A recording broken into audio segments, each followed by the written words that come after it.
Is my mic live now? This works, yeah. Test, 1, 2, test, 1, 2. Okay, so start from the beginning, Ellen, and then we'll go. Okay, and do you have the list of members that you could call roll? I don't have it in front of me. Right here. Okay, great. Is mine on? Okay, we're going to call the meeting to order at 6:10. And if Ashley would call roll. Yes. Juliana Orgish. Here. Erica Ibarra. Here. Ellen Ermis. Here. Julia Fishback. Here. Ann Duhan. Here. Ryan Ramirez. Here. And today we're just missing our chair, Daisy. Yes, Santes. She emailed us earlier today. Okay. Moving on to citizen comments. The Parks and Recreation Board welcomes comments from citizens early in the agenda of the Parks and Recreation Board meetings. Those wishing to speak are encouraged to sign in before the meeting begins. Speakers may be provided with an opportunity to speak during the time period on any agenda item or any other matter concerning city business. They must observe the 3-minute time limit.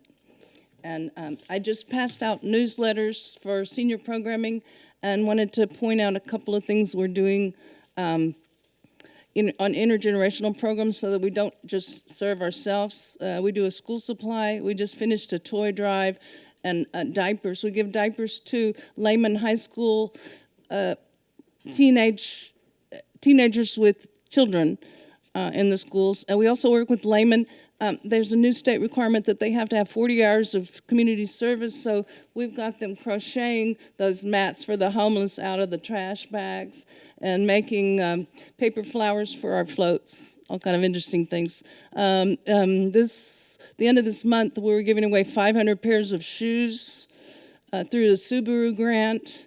Also, we have about 15 volunteers that sit out at the front desk here at City Hall and answer phones and accept deliveries and things. Any other citizen comments? We'll move on to staff reports. We're going to receive a report, hold a discussion, and provide staff feedback regarding general department updates on special events, programs, aquatics, parks, beautification, trails, conservation, and capital improvement projects.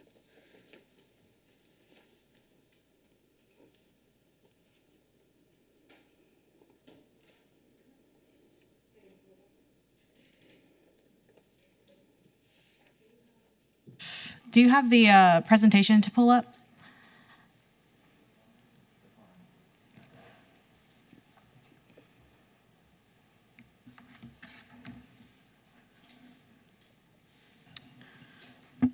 Do you guys see it in front of you? Nope. I see it here. Can you add it to the dais, to their computers?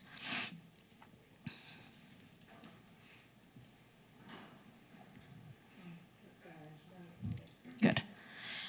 All right, perfect. All right, everyone. Well, my name is Amy Garcia. I'm the Assistant Director for the Parks and Recreation Department. Good evening, everyone. Just an overview for what we are going to talk about for the monthly report. We're going to talk about some new staff and then overview special events and talk about some programs, aquatics, winter work updates, conservation, and capital improvement projects. Just to start off, one of our new staff members, which is Tamara, look at me, I'm throwing it off. Tamara Aquino, that's how you say it, right? She comes to us from the city of Dallas, and I would like to provide her the opportunity to come in and give her a warm welcome. So she's our business strategic planning manager, comes to us with a master's in public affairs in University of Texas and 6 years with the city of Dallas and a former Garland Park board member. Good evening. How are y'all? So happy to meet y'all. I can't wait to just talk and chat with y'all afterwards. But yeah, I came from City of Dallas. I got to oversee a lot of different partnerships. I kind of oversaw 1/3 of the 400 Dallas parks, and it was great getting to meet with groups for White Rock Lake. I don't know if you've ever been there. It's really a great recreation place, and just other places in the southeast area where there wasn't a lot of activation. And so I love getting to come here and kind of have a canvas to work off of. And I can't wait to engage with you guys to see what groups we can connect with and get your neighbors, residents, groups, active in our park. So I look forward to our relationship building. Thank you. All right, and next slide, please. A new staff member, not necessarily with the City of Kyle, will be Will Atkinson. He is our park planning and project manager, and I'll let him give some insight into his new role. Wow. Thank you, Amy. As stated, I'm Will Atkinson. I'm the Parks Planning and Project Manager. Up until December, I was the planning director for the City of Kyle, where I managed all new permits coming in, new subdivisions and what have you. But I also, as a pet project, was trying to get the vibe off the ground and rolling. So I'm in this new role. I'm loving it. I'm doing everything, like all new parks, new trails, new pools, new splash pads, everything fun, in my opinion. So I was a planning director for 2 years. I've worked for the city for a total of 8.5 years. And I'm also a certified planner for the American Institute of Certified Planners. So thank you, and thanks for having me here. It's good to have somebody that's got your track record in that position. You've been planning a long time here. All right, next slide, please. All right, next up, we have our new recreation specialist. Her name is Darcy Scott. She comes to us from Texas State University. She majored in recreation studies with the emphasis in therapeutic recreation. She recently just passed in December her NCRC exam, which is to obtain the Certified Therapeutic Recreation Specialist certification. And she is new. This would be her first full-time position, and she will be helping out recreation and helping us drive forward all of our new programming and assisting the coordinators in the aquatics, community events. So she'll be able to dabble in a little bit of recreation to kind of help her steer her career forward. All right. And she is not here with us tonight, but she will be for the next meeting. If we can go ahead and move on to the next slide, please. All right, so next up, I'm going to highlight an overview for the 25 days of Christmas, which we did at Mary Kyle Hartson Park. At Mary Kyle Hartson Park, we had 5 performances, and they varied between Bo Luna and Mariachi Classico and Chapa and Layman Orchestra. Some of the programming nights were Thursday, Friday, Saturday, and Sunday. Thursday nights, date night, Friday fun night, shopping Saturdays, and social media Sundays. We had an estimate attendance of 13,000 individuals, and that was by clicker from our community events individuals that were out there every night. On top of our 25 days programming, we also did lights nightly at the park. So we had lights at Lake Kyle, La Verde Park, and Mary Kyle Hartson Park.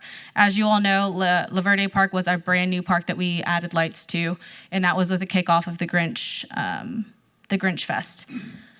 All right, and if we can go ahead and head on to the next slide. The next slide is going to highlight some of the images from 25 days. You'll see some of the mariachi performances. We had the Grinch out there a few nights. We also incorporated kids' activities during those nights where we did arts and craft projects. Saturdays and Sundays were our highly attended nights. The promenade was packed full of people. The lines were long. We did have a visit from a large polar bear, I think he was about 10 feet tall. And he came out on his own time to take pictures with individuals. But it was a great time for our programming. And of course, to meet any of the new performances that we brought out to 25 days. If we can head to the next slide. All right, so coming up, looking ahead for January, we have our one-day hiring event. That event gives opportunity for individuals of all ages to come out. As we hire for summer camp and aquatics. Those are programmed in the afternoon, so anybody that is at school, they have the opportunity to come out and interview on the spot, and with the opportunity of also being hired on the spot as well, contingent with our HR process as well. If February, we have a night for Sweethearts Dance for All Abilities. This is our annual dance that we have for people with disabilities. It will be hosted at Gemstone Palace, and it is from 5:30 to 8, and then we have a one-day hiring event to follow. Vendor applications that we have currently open, and they are open on RecDesk. So that is our new recreation software to streamline some of our processes. So we have Kyle Market Days will be open for April to November market days, and Easter Extravaganza along with Jams on the Green. And these are for vendor, food vendor and market vendor. Next slide, please. Upcoming programs. So currently for the month of January, we have youth basketball currently operating, as well as senior bingo and senior chair bingo, where we partner with CAS to program those events. And then February, we have one pitch softball also occurring at Field 5 at Gregg-Clarke Park. Current registrations that we have open for January, we have the Special Olympics soccer, so our Nighthawks. Spring break camp registration is currently open. Paint and sip and kickball and softball. Coming up in February, we will have the next month's paint and sip, art in the park, senior chair volleyball, and senior bingo, along with our Tidy and Chalk Triathlon. This will be the second annual, where we give kiddos the opportunity to run, bike, and swim in the pool. And then we also will have our summer camp registration also opening, and social squad, and that is a program that we have for people with disabilities. It gives them the opportunity to come in, create a sense of community with like-minded people, and that's for all ages. We don't limit that. And then we have tennis lessons also going, and that will go from youth, middle school, and adults. Next slide, please. All right, so for aquatics, we just finished out our 2025 Polar Bear Splash. We had about 75 jumpers, over 75 jumpers for this year, and over 100 spectators. And so we want to thank For the Love of Go for partnering with us. So they had about 450 runners. They had about 450 runners for their event. So this is an ongoing partnership that we've had with For the Love of Go. So we thank them tremendously for their efforts in helping with promotion. And then we also have winterization of our aquatic features that has happened, and we are planning for the 2025 aquatic season. Currently, we have pool improvements going on. So our media and lateral change out for our filtration system is currently happening this week, along with chemical changeover from wet to dry chemicals. So we are changing out our chemtroller. And then we are also hiring for summer camp and the aquatic season. So if you have anybody interested, we hire at 16 for the pool, and you have to be at least 18 years of age for summer camp. All right, well, I will pass it over. That's my last slide. I'm going to pass it over to Chris Escoto regarding winter projects. Thank you. Thank you, Amy. Chris Escoto, Parks Deputy Director. Today I'm going to be talking to you about the winter projects, which we presented last month that had various updates, and we do have some updates regarding some of the completions that were completed this past month. So with those being some of the restrooms that we finished, one of the new things that we incorporated was we added toilet paper dispensers. There used to not be toilet paper dispensers in our bathrooms, so that was something that was added, as well as the painting of the restrooms themselves. There's also been a number of projects that we've been working that are continuous. We do have an estimated completion that's identified on screen, such as the mulch of various medians, right-of-ways, planting beds. We've also completed something that's been on the list for a while. There's wear zones. There's an item today about playgrounds that we're going to be talking to you guys about. But the Bunton Creek Park had a wear zone that needed quite a bit of replacement. There was a lot of wear and tear. So as you see from the photo, there was a cutout that was done and essentially repaired that, where from a future standpoint, we're only going to be cutting out those specific sections where we'll be able to not necessarily go in there and wipe out the entire turf itself. So that's something that we replaced recently. And again, there's a number of items that we're currently working on that our wonderful maintenance team is going to be completing. Next slide, please. So our conservation strategy, There is an item today that our wonderful conservation manager is going to be talking about today. But I do want to give John Davis some kudos when it comes to the feral hogs. So he's been working night in, night out regarding the hogs themselves, where he's our hog expert, where we've become hog experts in proxy from John himself. So I do want to thank him for all his efforts in that end. But just want to give a quick update on the feral hogs. In mid-December, we did get some reporting on feral hogs that conducted damage in Waterleaf Park. From there, we engaged a contract that started in December 22nd.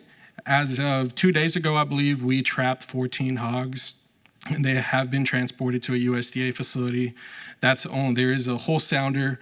However, we've realized that the sounder split up, so now we're in search of the second sounder. So that is the current status of the feral hogs. Next slide.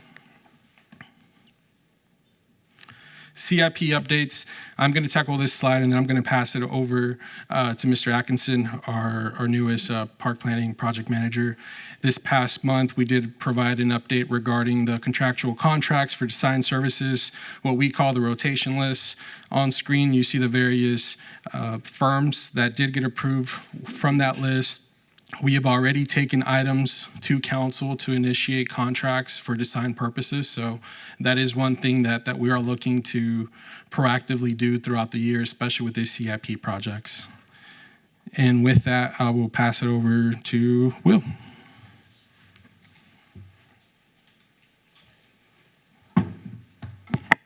Thank you, Chris. Will Atkinson for the record. Next slide, please. So the next slide on the list here, we have an update for the Vibe Trail.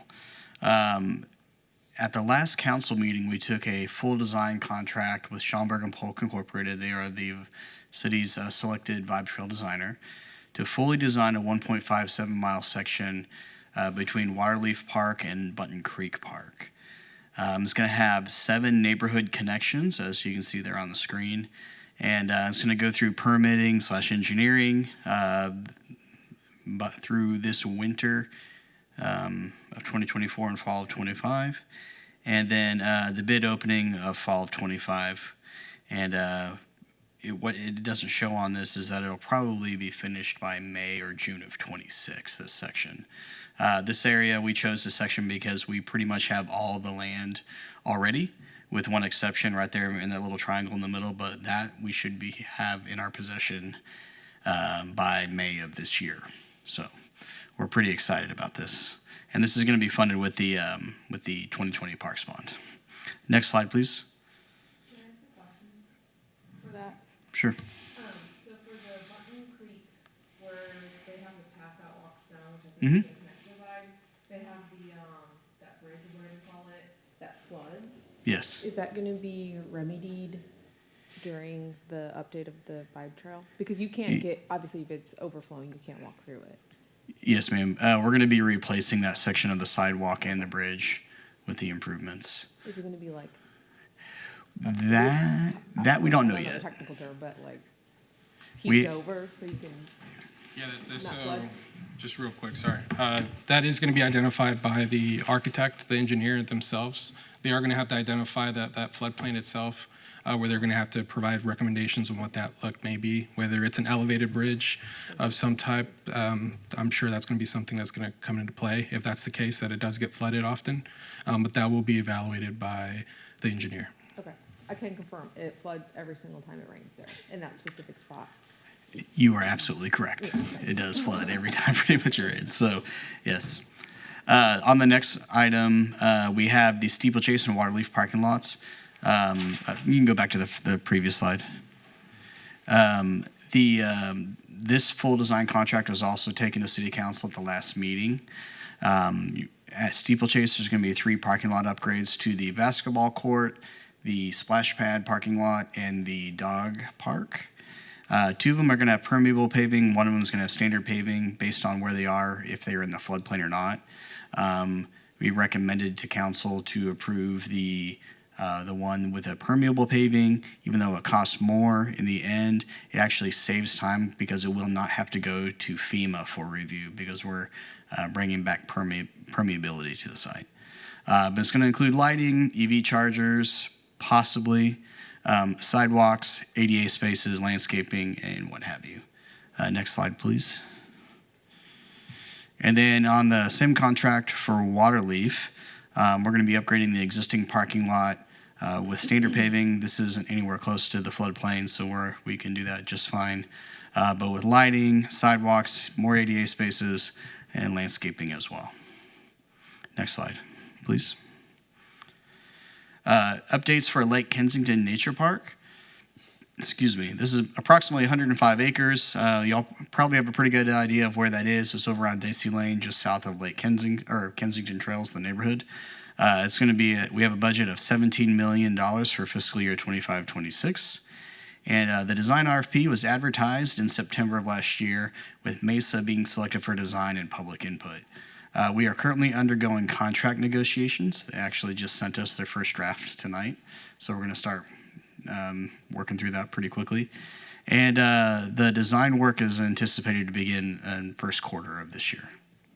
Next slide, please. For 208 and 246 Republic Drive, council purchased these two buildings in mid-November of last year. They're about 6,600 square foot each. They're zoned for warehousing, and they are actually finished inside and out completely. And we are going to renovate them for park staff primarily. There's going to be one suite for communications, but it's primarily going to be for us.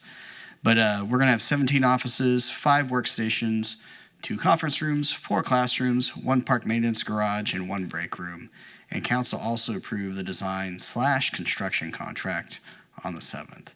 So we're pretty excited about that. Some of us are actually already over there in the break room. We got our little table set up, and that way we can just make sure we're keeping an eye on things and helping out where we can. So next slide, please. And there's some interior views of the top pictures of one of the buildings, and then the bottom picture is pretty typical of what we're going to see from a framing perspective. We're building non-load bearing walls, adding electrical, HVAC, and what have you, and we're going to knock it out, and it's going to be completed by the end of April for the last building. So it's pretty exciting. It's going to be a fast-moving project, and it'll be great. Next slide, please. 1500 Dacey Lane. Council bought this at the end of December, and it was originally designed as a medical office building, and we purchased 10,650 square feet of it through a condominium purchase. There's one existing medical office there that we did not purchase.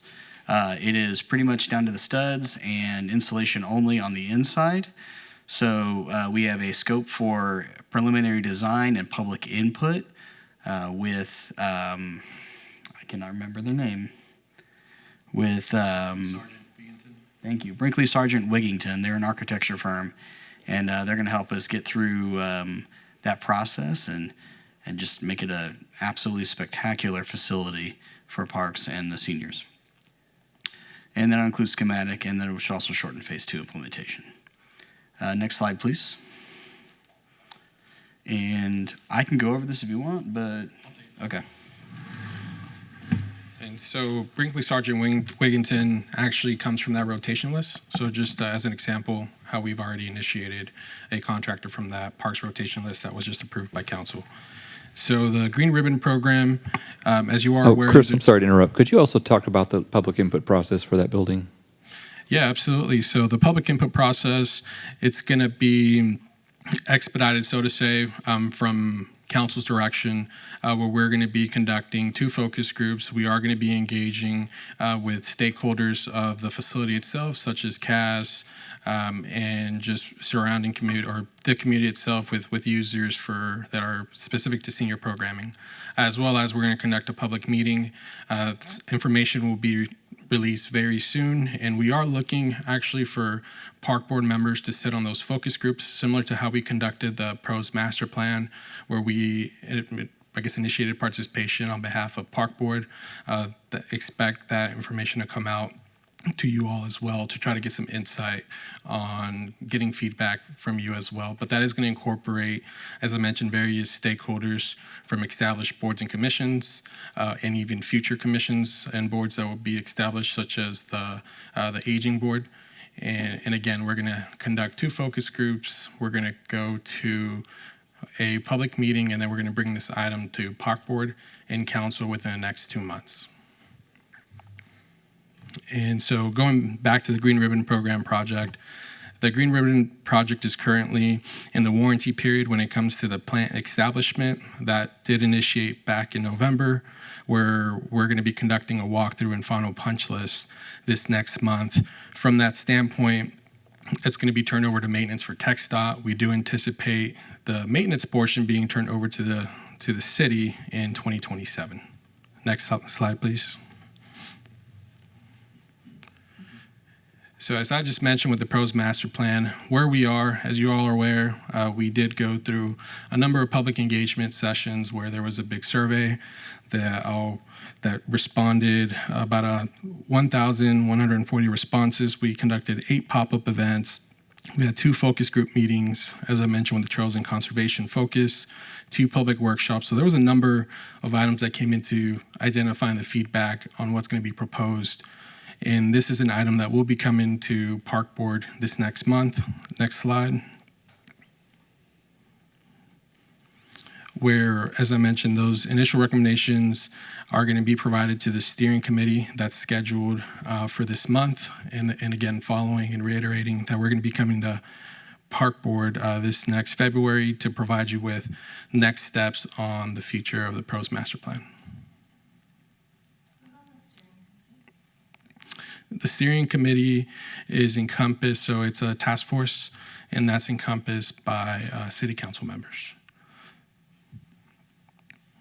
That is for the sports complex portion of it, for the Parks and Recreation Open Space Master Plan portion of it. The steering committee is comprised of city management and Park and Recreation leadership staff. Thank you for clarifying. And last slide that we have on here is going to be for the next meeting. So we do want to notify you all that staff will be attending our annual conference, our state conference. That's governed by Texas Recreation Park Society. That's going to be hosted in Allen, Texas, the last week of February. Happens to be that our next scheduled Park Board meeting is that same week as well. So we are looking to propose a new meeting date, if it's okay with you all, for February 19th, which I believe is a Wednesday, at the same time.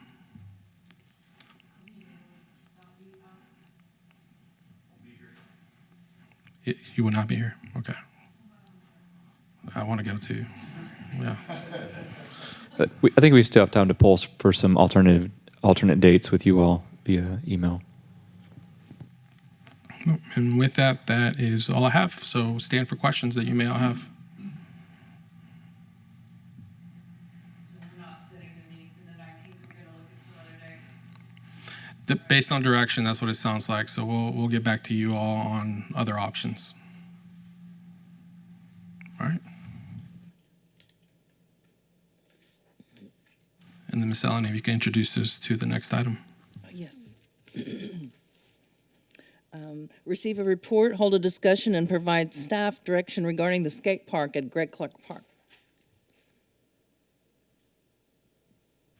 Let's see if we could get that on screen for you guys.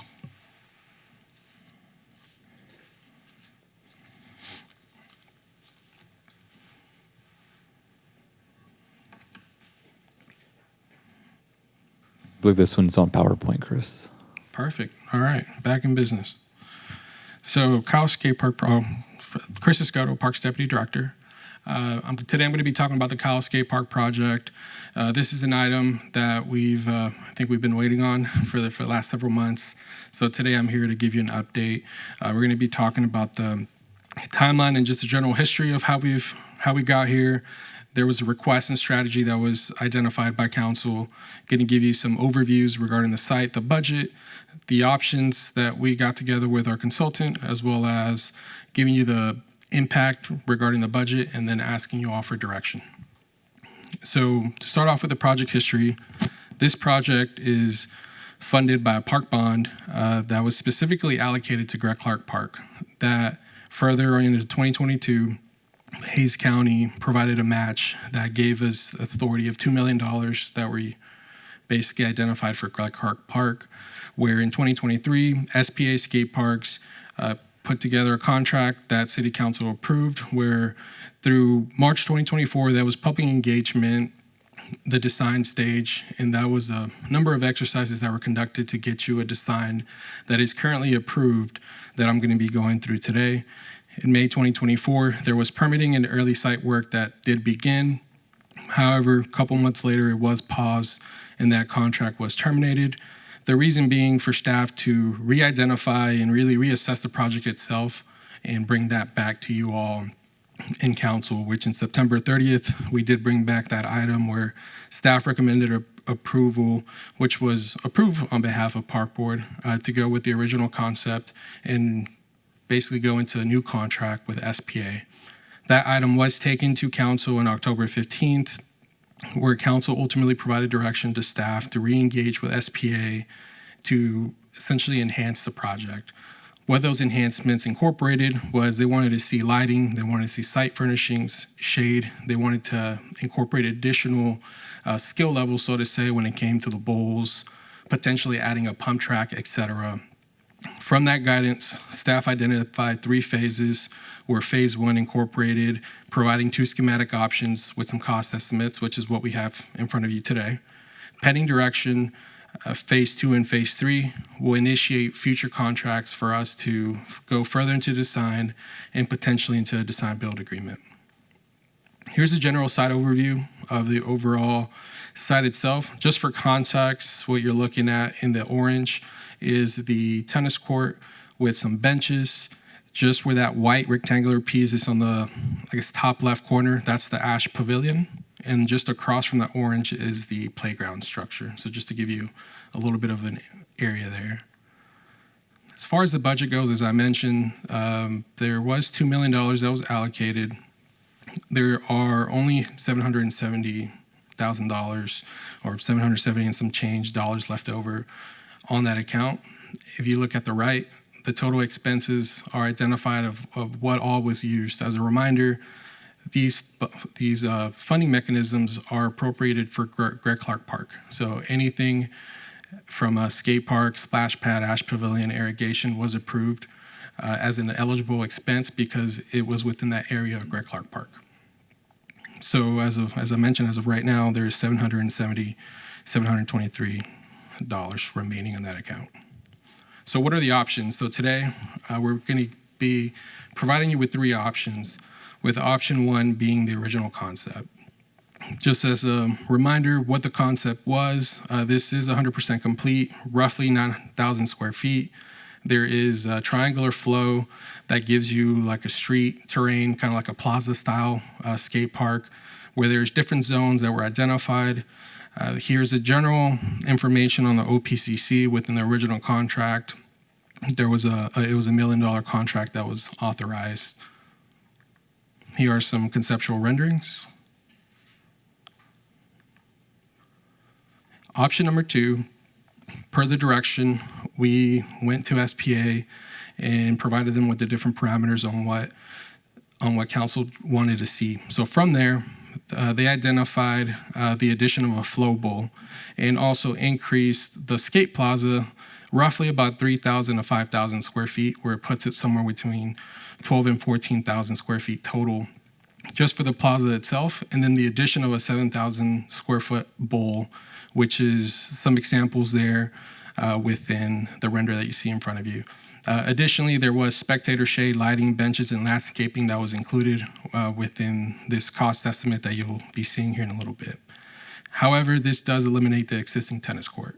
So I do want to mention that this concept will go into that tennis court where staff will have to re-identify that location and placement of the new one.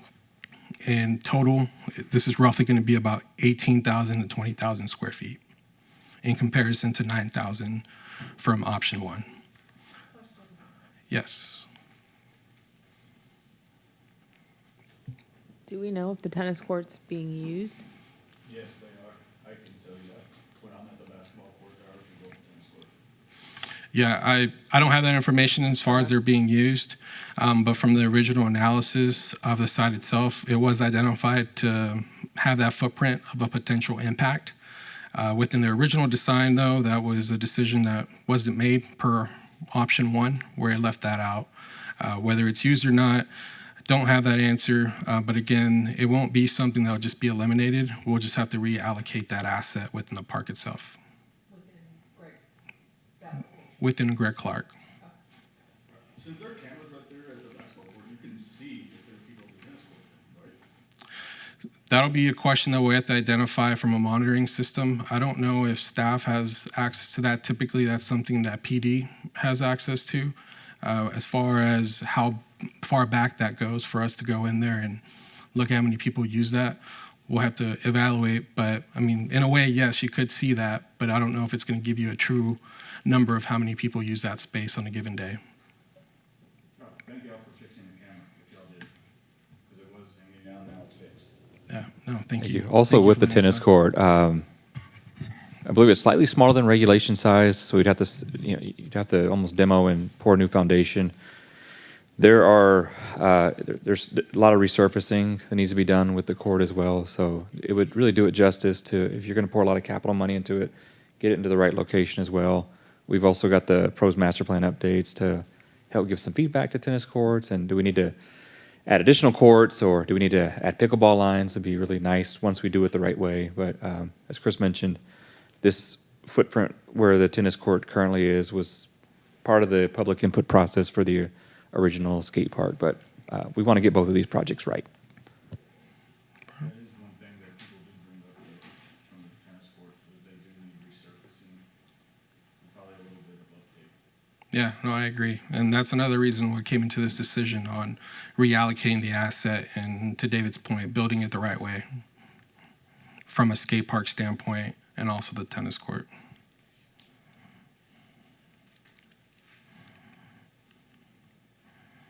Well, now the clicker died. Next slide, please. All right, option number 2, continuing. Here's a breakdown of cost. So as I mentioned, there was an addition and increase in the square footage as well as the flowable zone, where it puts together a cost estimate there for a total of $2.2 million for this type of project. That this does include the sign. Typically, 10.5% increase is the highest point. It could go a little bit lower, but this is worst case, is what you see here on screen. There it goes. And then option number 3, the final options, is the all-wheel skate park approach. So similar to option 2, you're increasing the skate plaza, you're adding the bowl, you're adding the spectator, shade, lighting, benches, and landscaping. It will eliminate the existing tennis court, and the only difference is that it's going to be adding an 11,000 square foot pump track. What's a pump track? There is some imagery that provides the context of what a pump track could look like. The overall footprint that you see on the scale below is a recently installed project. I believe that is within the Central Texas area, actually in Austin. But this gives you an insight of what that all-wheel skate park approach is, where you're incorporating wheelchairs, scooters, bicycles, skateboards, and so forth. So that will overall provide that estimated square footage to be essentially triple the size, almost quadruple the size, 28,000 to 34,000 square feet. And this scale here is $3.4 million. And again, this incorporates the design fee that is a little bit on the high end, but wanted to provide that for context. Now you see the 3 comparison guides, where the 9,000 square foot option, which is option number 1, the contractor or the consultant did say that the original construction budget will still be appropriate. However, there will need to be some cost, or basically reinvest costs. Even though they started early surfacing, they didn't necessarily go in there and compact it to where it needed to be. So there is going to be a reinvestment, so to say, of those costs, where the construction budget for the option number 2, again, is at $2 million. Construction budget at option number 3 is at 3.1 without the sign, but we went ahead and provided you the number with the sign And again, that's worst case. So what is that budget impact? What does that look like for the three different options? With option one, we did provide what amount is available and what we anticipate that construction cost to be. Option number one does still leave us to identify an additional $108,000. Option number two, identifying $1.4 million. And option number three, 1.2. The reason why option number three is a little bit lower is because due to the pump track addition, that taps into another CIP budget line where we can incorporate the pump track, what's currently labeled as a BMX, I believe pump track allocation is what it's called. So that's $1.4 million that you're able to add to this project to essentially enhance it for a full product where you do see that delta there that's a little bit lower from option 2 to 3. So I just wanted to highlight that. And then, Okay, I'm sorry. So we're pulling money from the bike park, the BMX, to be able to pull off option 3. What does that do to the bike park? Is that all of their money?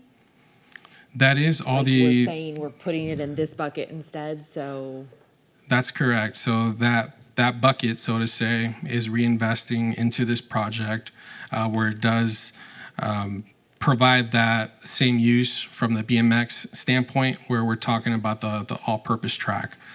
So that's that option number 3, that you will have a dedicated piece. So if I go back to option number 3, how you see the flow on the overall footprint image on the right, that's going to be an entire section just based on a pump track. So that's And- 11,000 square feet. the pump track is concrete. That's correct. Okay.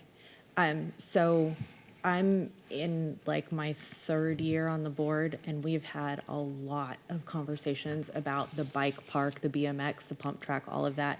And almost every single time that has been an agenda item, the people who show up for citizen comments to like listen to what we're planning don't want concrete and BMX. They want mountain bike. They want natural surface trails.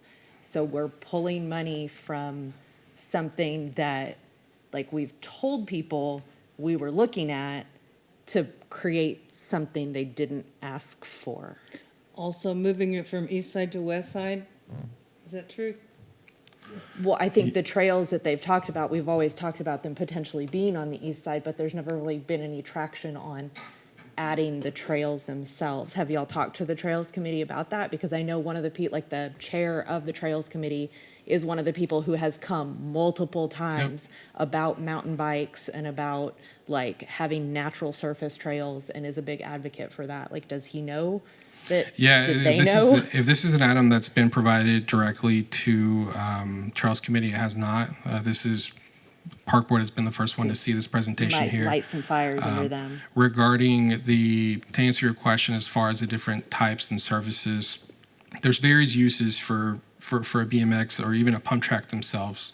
So those secondary paths or those primary paths that you're talking about from a soft surface trail mountain bike component, that's almost entirely separate on what the purpose of the BMX portion is. Yeah. You can go with concrete, you can go with asphalt, you could go with dirt. No, I know they're separate. There's and that's several. why I'm concerned, is because we're saying, okay, well, we're gonna pull funding. Like, we have people that have said, we want natural surfaces, and now you're saying, well, we're gonna give you concrete instead. So, Board Member Fishbeck, to answer your question about the trails and talking to like the committee chair, although this is a Park Board item we brought first, so I think there were 2 things. One was what happens to the pump track. It would be incorporated into this project. To the second concern on the surfacing, it was actually the Trails Committee chair who I meet with monthly, who had introduced me to a company who does pump tracks, and what he's proposing was actually asphalt at that time. And so we looked at the option for asphalt versus concrete. I mean, they both have the same hardness and density. One just gives you more longevity, and so concrete, you get more life from it. But I hadn't heard anything in regard to east versus west on pump track. Is there some concern on that? I mean, the east versus west is not a concern for me. It's. Well, it's a concern Like, for the they community. have mentioned it being on the east side, but this is on the west side, and I don't know that the people who are interested in natural surface trails care which side it's on as long as they get it. But it has absolutely been like a, okay. And I mean, I try and write this stuff down, but this is from January of last year, and like, they did not want concrete. They want a pump track that is not BMX specific. BMX pump track equals racing. We don't want racing. They want like kids to be able to come and practice skills and stuff like that. Like So that's wrote what. down, they don't want a BMX pump track. Yeah, and this would be an all-purpose track. And so when Mr. Scotto talked about an all-wheels approach, you're going to have some usage from, let's say this were just a skate park that we were talking about, the original concept number one. You'd have BMX and even mountain bikes using the skate park as well. So adding this all-wheels park would be more inviting to all parties, not just BMX, not just skating, but rollerblades, even those who do the wheelchair pump tracks or drop-ins. That's what's meant by all wheels. And so this is for everybody. And then I for wrote soft this surface down on versus another one, BMX can ride bike trails, but mountain bikes can't always ride BMX tracks. Yeah, Like- and I do want to mention that And it's even Josh is the trails yeah, committee so guy. if there are various uses, as you're pointing out, from our preferences from mountain bikers, they're not going to want concrete. I mean, I could attest to that as well. However, we are looking at ways to provide still those assets. So Stacy Anderson, actually, she's right behind me. She is our trail supervisor. Don't mean to call her out, but she does a great job in keeping up with our trails and incorporating more trails within those various park systems. That is working heavily with Mr. Keller. As you mentioned, and we are looking at the Vibe Trail that Will's working on, Also how we can concrete. have secondary paths shooting from that main corridor. But not to mention, there's grant opportunities. So one thing that I do want to push for, Texas Parks and Wildlife offers various trail grants where those are perfect for these type of mountain bike projects. So these mountain bike projects that give you, they're pretty minimal in cost in comparison to concrete trails, if you can imagine. So those dollars tend to go a little bit more once you start tapping into those grant funds. So I don't want to be up in front of you and telling you that we're going to wipe out an entire bucket and not do anything. We are looking at various efforts, but based on the exercise that was provided, looking at ways to maximize the skate park itself, this is how we were able to provide basically like a max bang for our buck, so to say. If you were to go back and redesign this and reimagine what this could be, if you do want to tap into the pump track aspect, there is that possibility of us incorporating that $1.4 million for this. Whether that's going to be the true direction, maybe we only want to do $1 million. I don't know, that's really up for discussion. But that's a conversation that we're providing in front of you today. just wanted, just for clarity for definitions, because there was a lot, like we talked about BMX and versus mountain bike, true pump tracks. And then when you talk about single track trails, mountain bike trails versus paved trails, the mountain bike community, they want to have soft surface single track trails too. And so when we talked about the Plum Creek East Trail, we met with the Trails Committee, and who was very supportive of this. You got to have a spine, a paved spine that takes you to and provides access, ADA access to the trail system, whether you use it for hiking or use it for biking. But that's your main transport corridor. And then that's going to connect to, for instance, for the Plum Creek East Trail that Will had presented on earlier, that's going to have 7 neighborhood connectors that are paved. But then along that same corridor, there's a lot of soft surface trail within Water Lake Park that's going to remain there. And that's what our trails team works on and maintains. So we're working with not only our trails team, but also the Trails Coalition on identifying additional trail, maybe bringing some naming back on those trails, how we can enhance those, maybe bringing in some larger 501c3s to help support our all of our combined efforts. Yeah, so we're looking to reach out to partners and essentially conduct friends groups for trails networks. So that's something that most communities that do have this awesome top-notch trail system, that's how they tend to keep up with these various trails that they offer, especially the soft surface trails.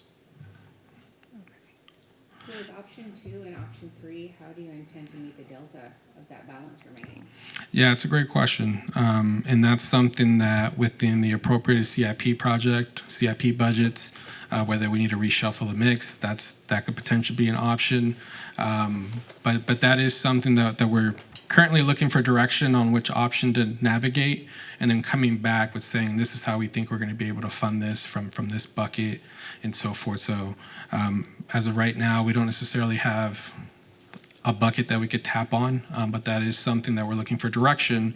That way, once we get direction, we can start working with our finance team on how we can make this come to fruition. And for us, we're always looking at capacity. So you've got a few items on tonight, like we're going to talk about Steeplechase Park. We talked about Plum Creek East Trail. So we've got a lot of things in design right now, not a lot in construction. Construction may not start for another year on a lot of these projects. And so you've got a $5 million bucket this year, and you see a lot of parks like Steeplechase, you see Waterley Park, that are heavily invested in this year, getting those going. But without construction, we're leaving things on the table. And so it's like we can front money within this fiscal year potentially to get these projects going that are ready. And then those other projects are moving in queue for another fiscal year when you've got a new $5 million available. And so it's all about managing the capacity. The problem is when you don't have things in pre-design early, and you leave things on the table. And you've got to manage capacity year by year, knowing what's coming into service. Even when construction contracts start, your pay applications, they're going to come in over the course of that entire project. And so for this delta, especially for option 3, if you've got the $1.4 million available and you've got to meet that smaller delta, well, we've got room within our capacity to find funding for within this fiscal year to meet that. I'd be interested in knowing other cities our size with our projected growth, what they might have. Do we know that? Yeah, we actually do. I know Will has been doing some research, and I'll let him talk a little bit about what the research that he's done and how this compares to Central Texas, but really Texas in general. From a square footage standpoint, I would say that is something that we have kept in mind on what is the size square feet that Kyle needs right now, and for the planning for the future growth, what is the square footage that's going to get us there. That way, we're not going to have to come in a phase 2 and say, hey, we got to make this bigger because we didn't plan for that. What that is currently, it's about 20,000 square feet for 75,000 population is what the rule of thumb is right now. So if we were to double that for the anticipated cow growth, you're talking about roughly 40,000 square feet, which is somewhere around the realm of what we're speaking about within option number 3, being somewhere between 28 to 34,000 square feet. So great question, and I'll let Will talk about what he's noticed within the Central Texas region. Will? I don't see any additional parking. Yeah, so the parking, another great question. The parking is something that's been identified in the CIP 5-year cycle, where I believe next year is when the Gregg-Clarke project in particular is going to come back. So that is something that we'd also notice, but that's going to be a different project within Gregg-Clarke Park that is going to provide more parking. So that is something that's going to be coming in the future. One more question on the budget.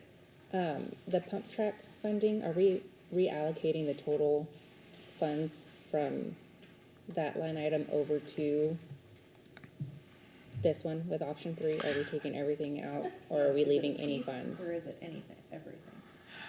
If you're asked, so it's not going to have to get taken out. All we'll do is just add this line number up to the project itself. So it's going to be 2 buckets, so to say.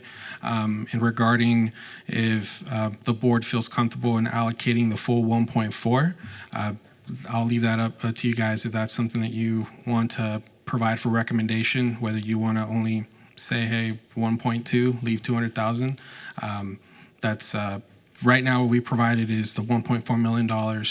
That is the entire amount within that bucket, and seeing what Park Board has in regards to conversation, reimagination, or identifying a new strategy. So I will leave that up to you, Mrs. Ibarra. Well, I'm just trying to figure out if there's a reason to keep any of the funds in that line item. not reallocate the 1.4? Can we use any of that 1.4 for something else? Yeah, I mean, from the standpoint of the BMX, so if you're just speaking BMX itself, it's more of an action. And I'll actually like to, probably won't do this, but Jan Curtis, he's actually with SPA. I do want him to talk a little bit about what BMX is and how that serves the skating, just to give you a definition of what typically BMX is and how this fits this bucket or this mechanism. So Jan, if you can speak a little. Thanks for having me, guys. Hi. Yeah, I told Chris, don't throw me to the wolves, so here we are. Never.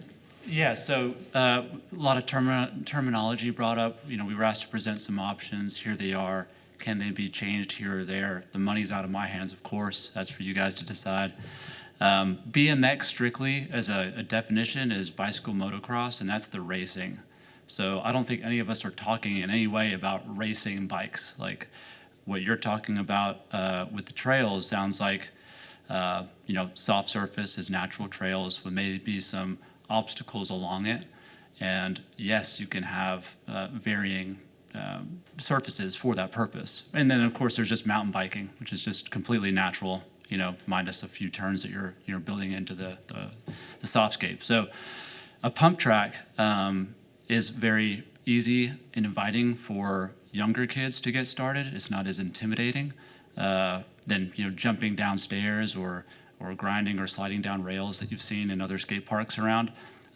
So you'll see much younger folks there and also much older folks there too who don't want to have that impact like I just mentioned. So, and then you'll see all the user groups that David brought up too. So it brings up, it's not as intimidating, it's much more inviting, I'd say. The skate park is definitely for when you want to take that step up, which is popular under its own right. So I hope that answers some questions. Yeah, thank you. So I just wanted him to clarify the definition of BMX, and the reason being, can we reallocate that purpose, that 1.4, and free up some money to incorporate these in different regions within the city? I mean, we could if that's a strategy, but again, I'll reiterate from the exercise that was provided on behalf of council, we're trying to figure out, well, how do we accommodate the ask of making it more inviting, but also incorporating that difficulty that was asked on behalf of council. So that was the bowl. How do we make those deeper bowls? How do you make it bigger?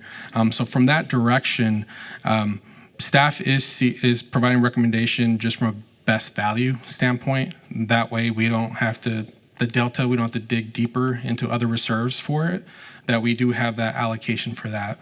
In regards to Park Board Member Fishback, in regards of the soft surface trails, well, we can identify other ways within the Vibe Trail bucket or perhaps grant funding to see how is it that we can create these environments for the mountain bike community as well. So we're trying to identify all these various strategies within this exercise. However, best on the best value, we do see that if we were to go back to the drawing board and redesign and identify construction costs, then option number 3 will probably achieve that.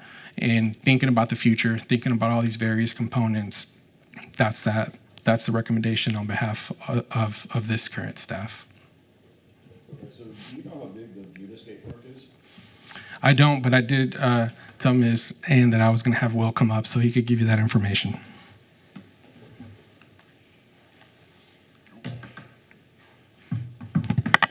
Will Atkinson for the record. That specific question I need to look up real quick. So you wouldn't know San Marcos's state park? I do know San Marcos's. Let's see.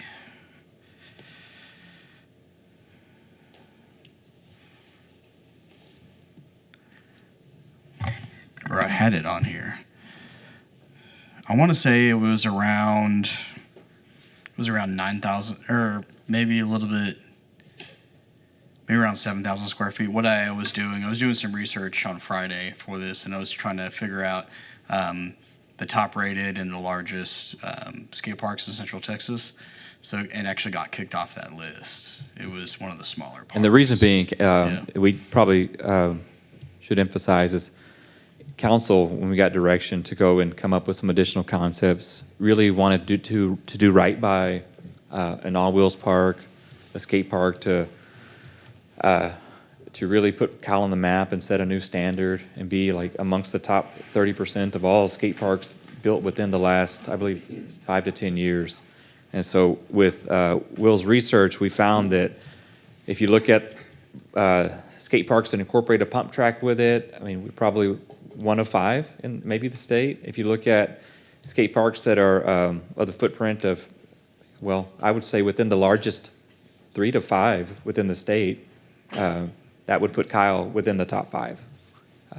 Also, maybe some other noteworthy information would be, within Central Texas region, probably definitely within the top 3. I think there's maybe one other. I think Austin has an all-wheels park that incorporates the pump track and the skate park. But this is a pretty serious endeavor for the city of Kyle and for the residents who would be using it. Well, that's the thing, it is gonna be serious, because if you're gonna spend that much money on it and no one uses it, then we made a big mistake if we select option 3. Well, what I will say is this: SPA, they're very professional, and they, as I understand it, they have a long history of designing skate parks and pump tracks and what have you. So we will have to rely on them from that design perspective, and we do trust them at the same time. The In general, that are gonna use it. The skate club from Hayes High School will use it consistently, and the sponsor of said skate club was very excited to hear that it was SPA that was designing it. I'll just throw that out there. They were familiar with them and happy with other parks they've skated that they have built. To answer the question, going back a little bit, I'll answer the question you just mentioned. 10,000 square feet is BUTA's square footage. Regarding the use, it's probably been one of those top requests since I've been here in October. It's probably been one of those top requested items on what happened to the skate park, where is it, when are we going to get it built, essentially. So I do think it's not going to be something that the investment won't be valuable for the community. It is something that's being asked about. Coming into the city, it was a little bit surprising to me that we did not have a skate park, especially with the size of the community that we have. So I do not think that it's going to be something that will not get used. Especially within Gregg-Clarke Park, there are various uses within that space. So, if anything, they're probably going to want to build another one, especially when we start talking about the east to west comparison that I've been hearing quite a bit. But that may be another one. But again, we're trying to build this regional skate park in a way, regional. I don't want to use the term that we're trying to get other people to come and use this space, more regional because of the size that it's going to be. And it is going to attract people from Buda even, because we're going to have a pump track, if that's the decision, or because we're going to have a bigger bowl and so forth. So the current design that is proposed within option 1 does fit, what a skate park typically looks like just from a base surface level. But as you start adding these various components, it does become more heavily used and attractive for others to come to this area to start using that space.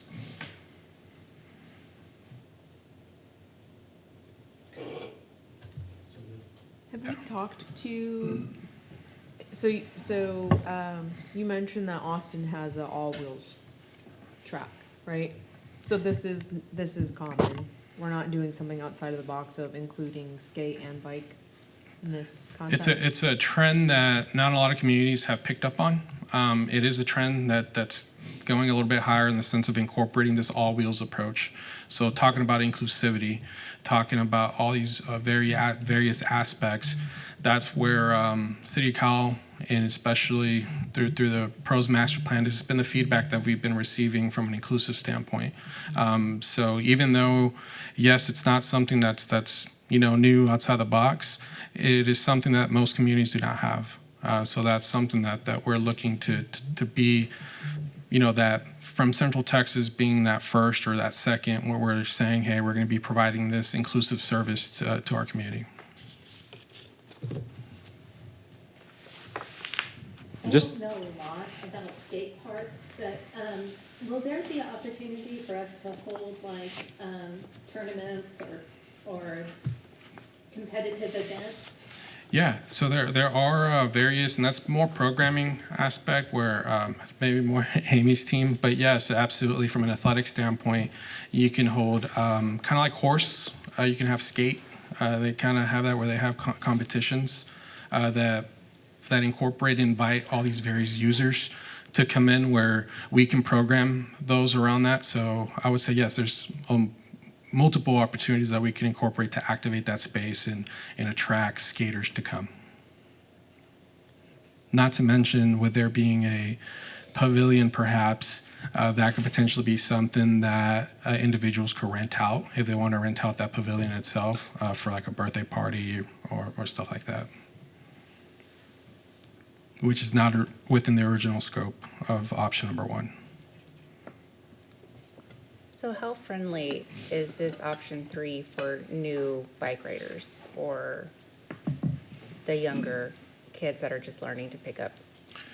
Yeah, so there are various levels that are designed within the footprint itself, and that really goes all into the design that SPA and their team are going to incorporate. So whenever you're designing these spaces, you want to make sure that you're aware of all those. As Jan mentioned, this format here is more of an introductory standpoint, where that no matter the skill level that you have, you're going to be able to enjoy the skate park, whether it's, hey, even me, I don't know how to ride a skateboard. If I go over there and, I'm not going to go and drop into the bowl.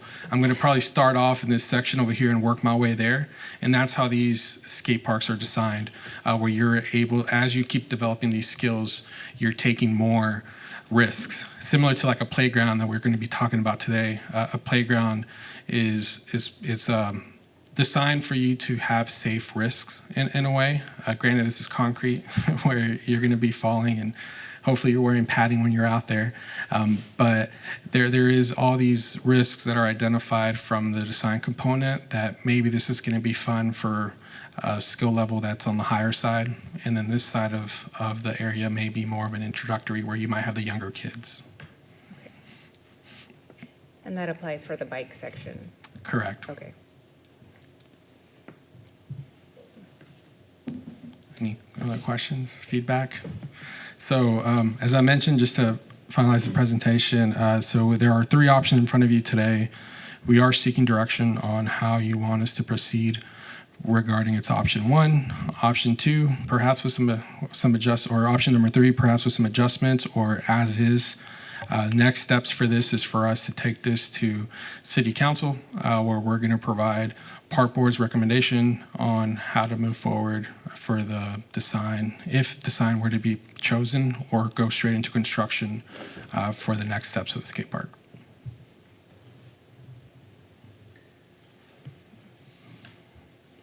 I'll go ahead and make a motion that we adopt option 3. And that's what you're asking for, right? Correct. Yeah, Direction the staff from does us? recommend step or option number 3, just based on, again, just the best value and the direction that council provided staff. I'll second it.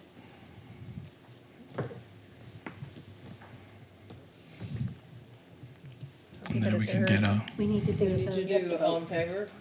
Aye. Aye. Aye. any opposed? No? Okay, although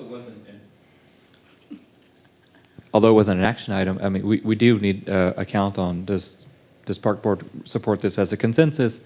And it looks like our answer is yes for option 3.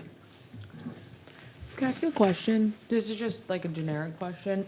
Since there's already obviously oversight of citizens with our budget, do we have any plan of attack of presenting this at our next city council meeting, asking for more money when there's already like a flurry of citizen upset with the budget?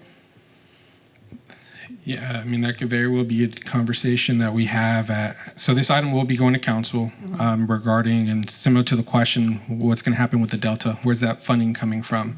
That could be a decision that council, if they wish to identify a specific funding mechanism, that can be the direction. However, as I mentioned, staff is looking to, with this direction here, we are going to try to identify what are the avenues that we can tap into when it comes to the CIP project that David was talking about, whether we use funding now, and it's almost, I hate using this word, but the rob Peter to pay Paul in a way, and then re-identify what that budget, year 4 maybe. That's something that we're currently waiting to reprioritize what our CIP projects are, which that we will be bringing back I guess a forecast on the CIP project. What does that look like from a reimagining or reallocating specific resources? That'll be something that we'll be bringing at a future point. Yeah, and for us, you think about the projects that are slated for this year, like Steeplechase and Waterleaf Park, whereas Gregg-Clarke and Lake Kyle are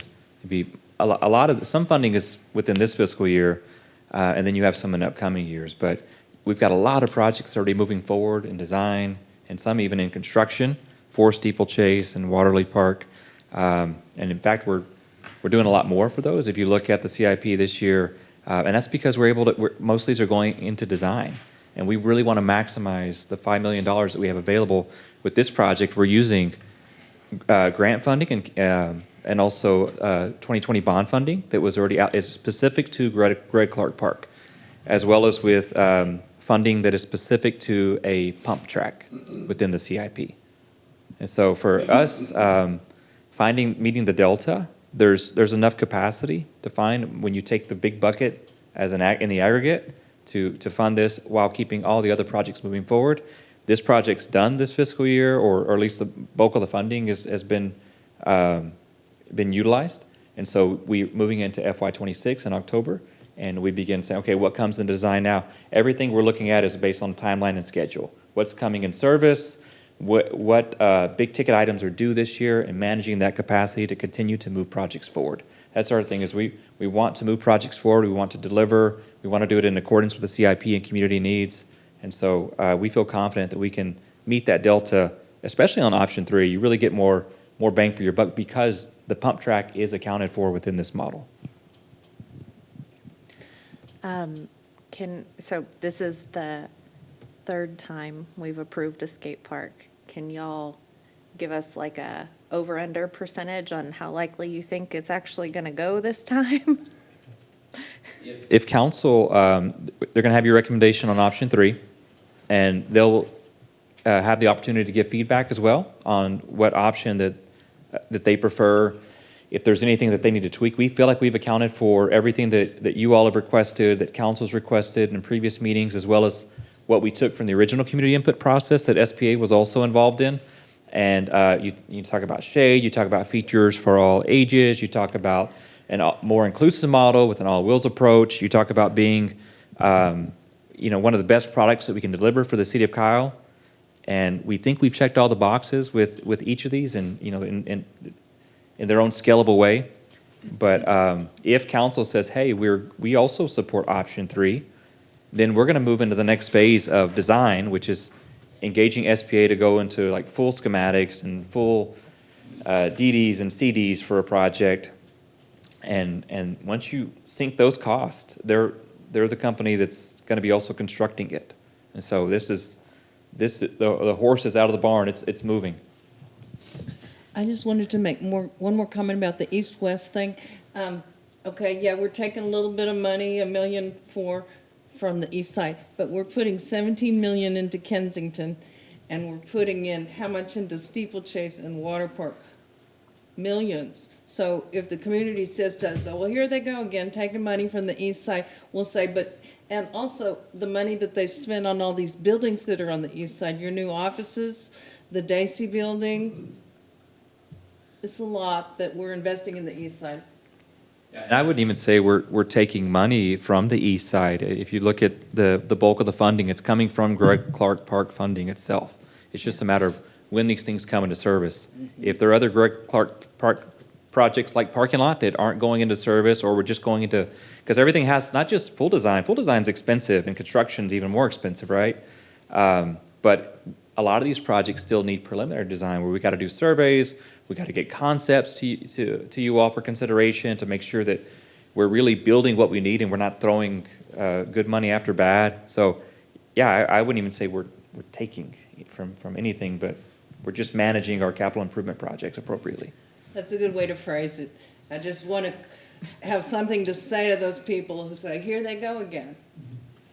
Yeah, but you are correct in regards that we're looking to we're strategically building throughout the city. So it's not one or the other. I mean, we're doing it everywhere. So, I mean, thank you for providing that. And then, sorry, last question. If we're going with option 3, which it sounds like we are, and council approves, and what's the timeline after that? Great question. So we are assuming that that's going to be next week. So we'll be going to council next week, getting that direction. Pending that direction, if it is option 3, we're immediately going to go and negotiate with SPA on that contract, solidify that contract, and immediately go into design, where we'll hopefully be bringing that item back about early summer. And from there, pending approval of that, hopefully we could be in the ground somewhere around July, August at the very latest for us to start breaking ground. And that's council approval, right? Council approval. We won't see it again? No, you will, both Okay. park board and council.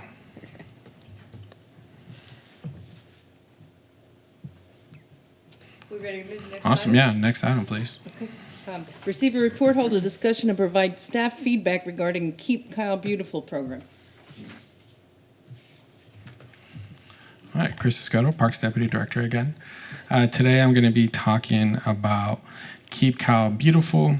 Before I begin the presentation, I do want to highlight Stacy Anderson behind me. So she was a pivotal role on creating this establishment, or allocation, I should say, about the Keep Kyle Beautiful remark, as well as prior staff that played a significant role in this. So even though I'm going to be reporting on this today, I do want to recognize their efforts to getting us where we are today. So from an overview standpoint, we're going to be talking about what is Keep Kyle Beautiful, what are the minimum requirements, what are the qualifying events and upcoming events, as well as the budget and next steps. So what is Keep Kyle Beautiful? Do want to mention that as of last month, Keep Kyle Beautiful successfully completed the steps to become an official KTB affiliate, KTB being Keep Texas Beautiful. So that is a major accomplishment that we just got approved this past month. As a reminder, Park Board does serve as that Keep Kyle Beautiful committee. And what Keep Kyle Beautiful is, it's a affiliate program on behalf of Keep Texas Beautiful, where their initiatives are to improve the community, promote litter prevention, and then various beautification efforts on behalf of the organization. So Keep Kyle Beautiful is one of nearly 300 affiliate members that are all throughout Texas.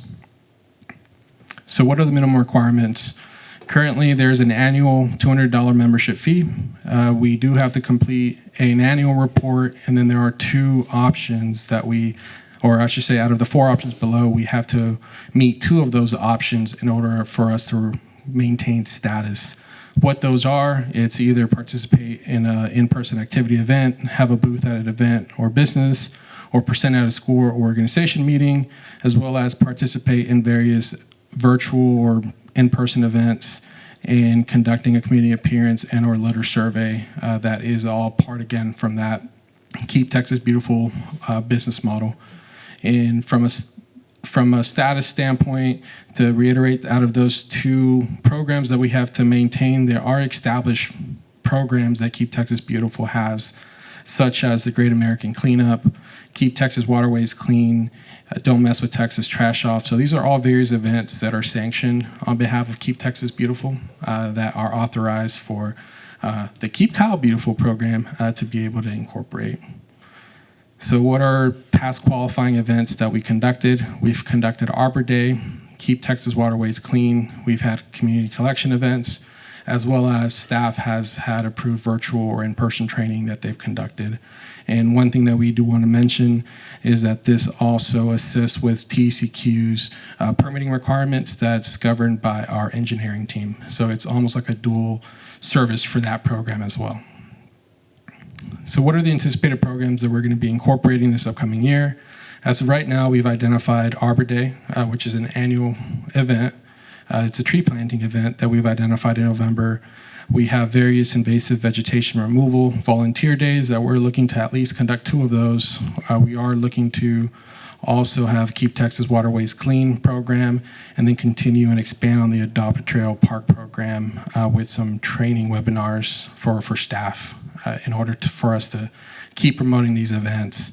And again, these will meet the Keep Texas Beautiful criteria, as well as the TECQ permitting requirement, while overall helping to keep Kyle beautiful and remain in good status.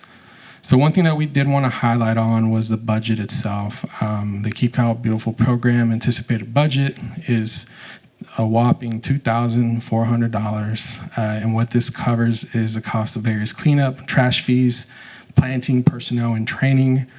One of the needs I would say for this next budget is for us to establish a dedicated budget and as well as increase the spending itself to provide more services. However, one of those is we also need to assess and identify what those staff needs are to increase those programming opportunities. As of right now, Stacy Anderson is the one that manages these programs on top of being out in the field within our trails.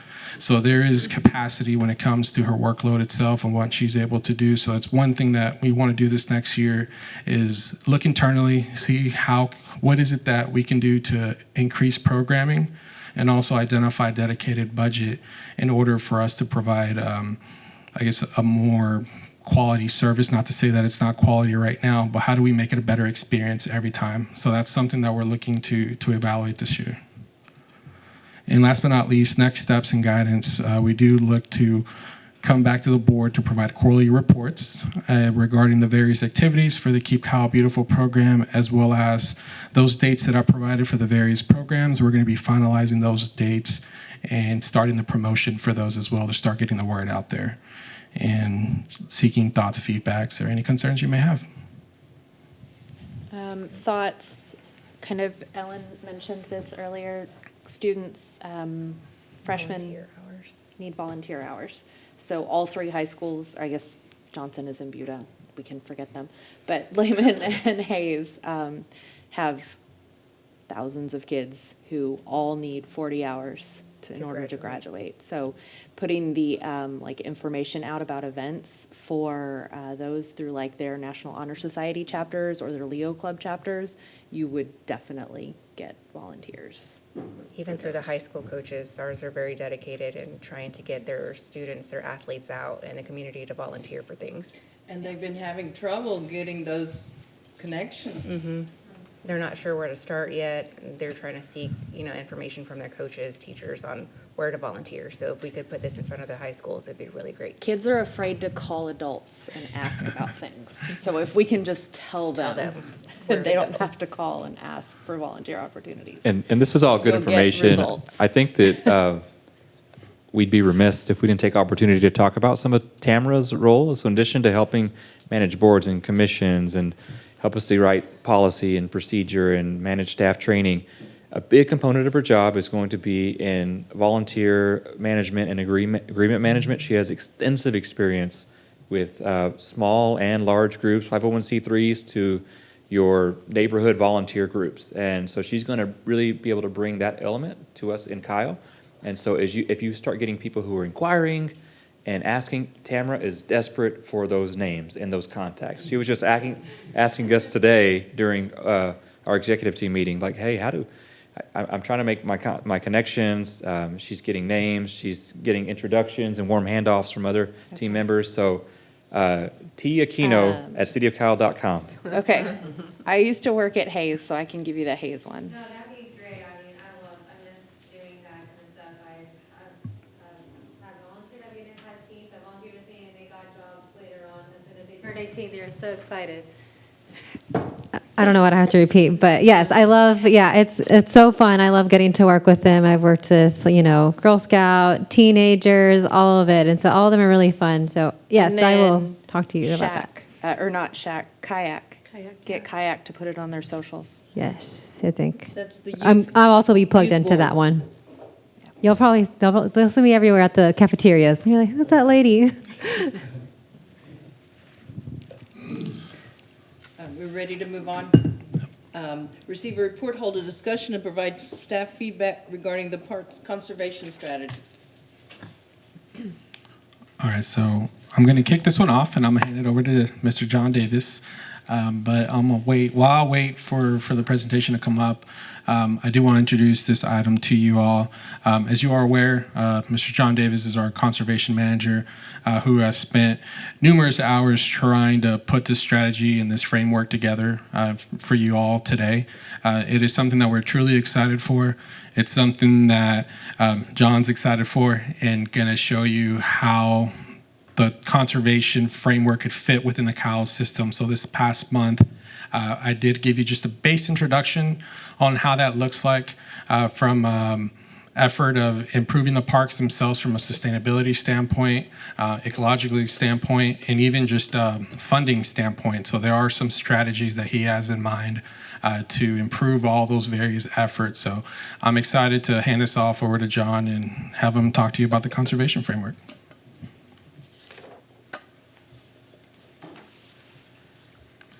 Thank you, Chris. For the record, my name is John Davis. I'm the Conservation Program, Conservation Division Manager. I'll get it out in a minute.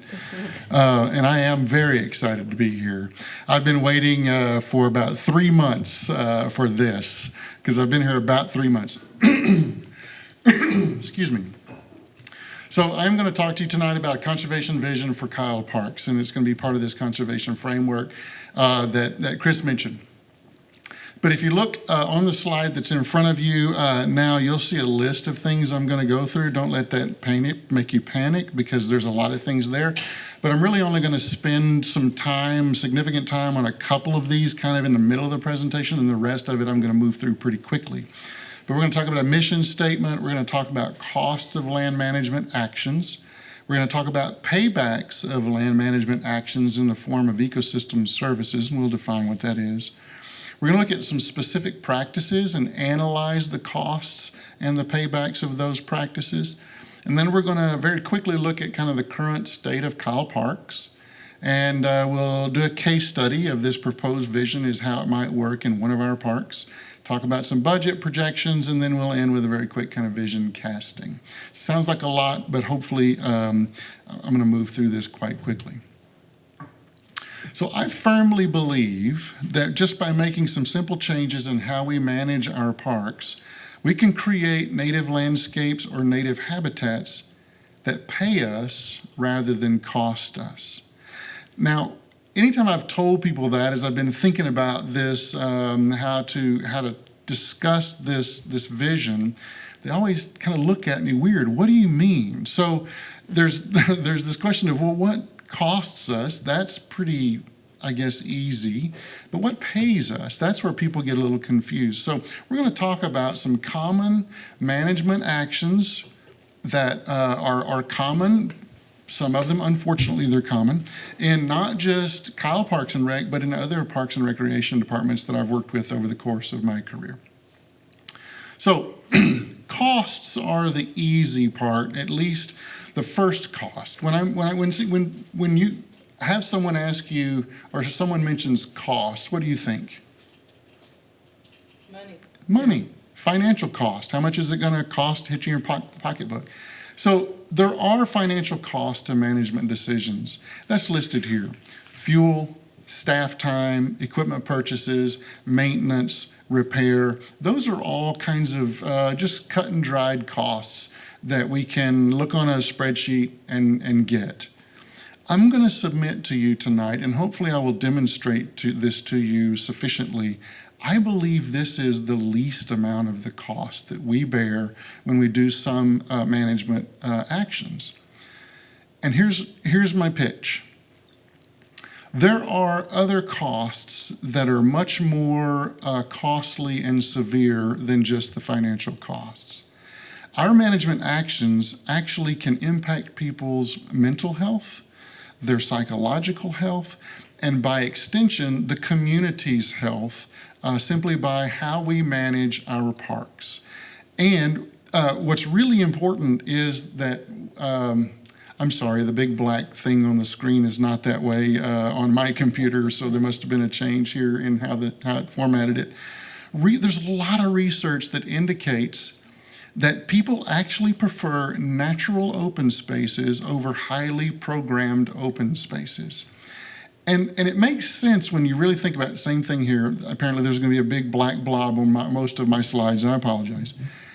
It makes sense when you consider all of the benefits that we as human beings get from natural open spaces like wildflower meadows, really diverse woods and wetland edges and things like that. We get things like stress relief, psychological restoration, restored cognitive function, improved physical ability, connection to the natural world, and an overall sense of well-being. And all of this comes together such that the medical community has actually realized that exposure to nature actually heals human beings faster. And that is so prevalent in medical research now that MD Anderson Cancer Center in Houston realized this and stopped mowing all of their campuses and all of their large mowed grass fields. They invested in putting in native prairie habitats for the sole purpose of the fact that they understand that natural habitat restores human beings, and removing natural habitat harms human beings. And so that's the cost. But what pays us? Well, what pays us is simply those actions that reduce those costs, but also those actions that promote ecosystem services. How many of you have heard of ecosystem services before? Anybody? No, new term? Okay. That's a big fancy word that simply means, or a fancy phrase that simply means the benefits that our ecosystems do for us free if we just allow them to do that. Things like clean our air, clean our water, provide pollination services, mitigate temperature, reduce flood risks, sequester carbon, cleaning up our atmosphere, right? And then cycling nutrients. Now, there are many more ecosystem services, but these are the primary ones that people will list when they mention or think about ecosystem services. And so now what I want to do, oh, there's a brown blob, that's good. Well, so now what I want to do is I want to go through some very specific practices, and we want to analyze the costs and the benefits, or the costs and the payback. So first of all, mowed fields. They cost us financially in fuel, staff time, equipment cost, and upkeep. And in fact, in Texas, it's been estimated that the average total cost to mow 1 acre one time is somewhere between 40 and 70 acres. So if you take a 10-acre field, and you're mowing that 10-acre field on a weekly basis, and you use the lower estimate, every time you mow it, that's how much? $400. If you mow that every week over the course of a 5-month growing season, which is conservative, we typically have 6 to perhaps 7 months of growing season, it's going to cost you $8,000 just to mow that one 10-acre field. And then we have lots of different parks and lots of different fields. So mowing has a definite financial cost. And one of the things we're going to see is even a lot of the other practices we're going to look at, they'll have a financial cost. So a lot of times you'll just hear me refer to this kind of again as fuel, staff, and equipment. But again, I submit that even as expensive as it is to mow a field, that's the least of the cost, in my opinion, because when we mow our fields like this, we get degraded air quality because of the equipment being used, putting out the exhaust. We get lower water quality. Why do you think we would have lower water quality with a mowed field versus not? Does anybody have any ideas? No? Fuel emissions. I'm sorry? The fuel that you're using. Oh, the fuel, that's a good one. Maybe you have some oil leak or something like that. But what happens is when you mow a field, especially a particular field like this where it's exotic grasses, they're shallow rooted, and so there's not a lot of water that will absorb. It will absorb, but not as deeply, and I'll explain that a little bit more later. And what happens is it also doesn't filter the runoff. So as it increases runoff across the surface of that mowed area, it's not filtering it and it's not absorbing it. So that's how we have lower water quality, because you'll get sediment loads and all this and it won't be filtered. And you see there, increased runoff, reduced cooling. It's actually been demonstrated that a field that's mowed to 3 inches is hotter on the surface than a field that has a wildflower meadow on it. So it's a cooling effect to have native species. Reduce carbon sequestration. When you're removing that vegetation, it's not sequestering the carbon. Pollination services in this case are completely eliminated, as are nest and seed resources. And the food web is crippled at best. I would even say that's an ecological desert when I see a mowed field like that. And then again, just because it's an ecological desert, those psychological benefits that we talked about are either greatly reduced or eliminated. For me, I get nothing out of seeing a mowed field, but some people may. Now, I want to put a face to this practice. I happen to be kind of a bee nerd, a native bee nerd. This is a ligated furrow bee. It's one of the bees found. These are my photographs. I live in Kyle. I took these pictures in my backyard. So this ligated furrow bee is one of the many native species that we have. It doesn't sting. It's not aggressive. It's wonderful. But when you have a wildflower meadow, that furrow bee will use that pollen. You can see on the left-hand part of your screen, all that yellow-orange is pollen that it feeds to its young. And if it needs daytime shelter, it will hide within bushy blue stems, as you can see them there. But here's the cool thing, that upright coneflower or Mexican hat, depends on how you call it in a common name. If you go out early in the morning in one of these wildflower meadows and you turn those over, you will see those ligated furrow bees asleep underneath the petals of these flowers. So you can imagine what happens to this species when all of that is mowed. They lose their food source, their daytime resting, and their nighttime resting, and you eliminate that species with the simple act of mowing that field. So what can we do? So that costs us lots of costs, but what can we do? How can we build a landscape that pays us? If we restore native prairie or we restore the wildflower meadows, we end up reducing mowing costs, improving air quality and water quality, increasing rainwater absorption, increasing cooling, increasing carbon sequestration. All of those plants are capturing carbon and putting it into the soil. We get pollination services being supported. We get nest and seed resources being created. Food web flourishes, and the psychological benefits are restored. One thing you cannot see behind the black blob in this picture is actually a shaded bench. This is Commons Ford Prairie Restoration up in Northwest Austin. When I worked for the Nature Preserve System up there, this is one of our projects, and people will come and sit on that bench and they will watch this prairie. And you don't see people sitting and watching a mowed field, but people come for the purpose of seeing the bees and the butterflies and the birds. Now, moving away from the wildflower meadows into forested habitats, biologists call standing dead trees snags. So when I say snag, that's what I mean, a standing dead tree. Now, typically society considers trees to be valuable only when they're standing and alive, correct? What typically happens to trees when they die? What do we normally do as a society? Cut them down. We cut them down, right? But did you know that trees actually have 3 ecological lives?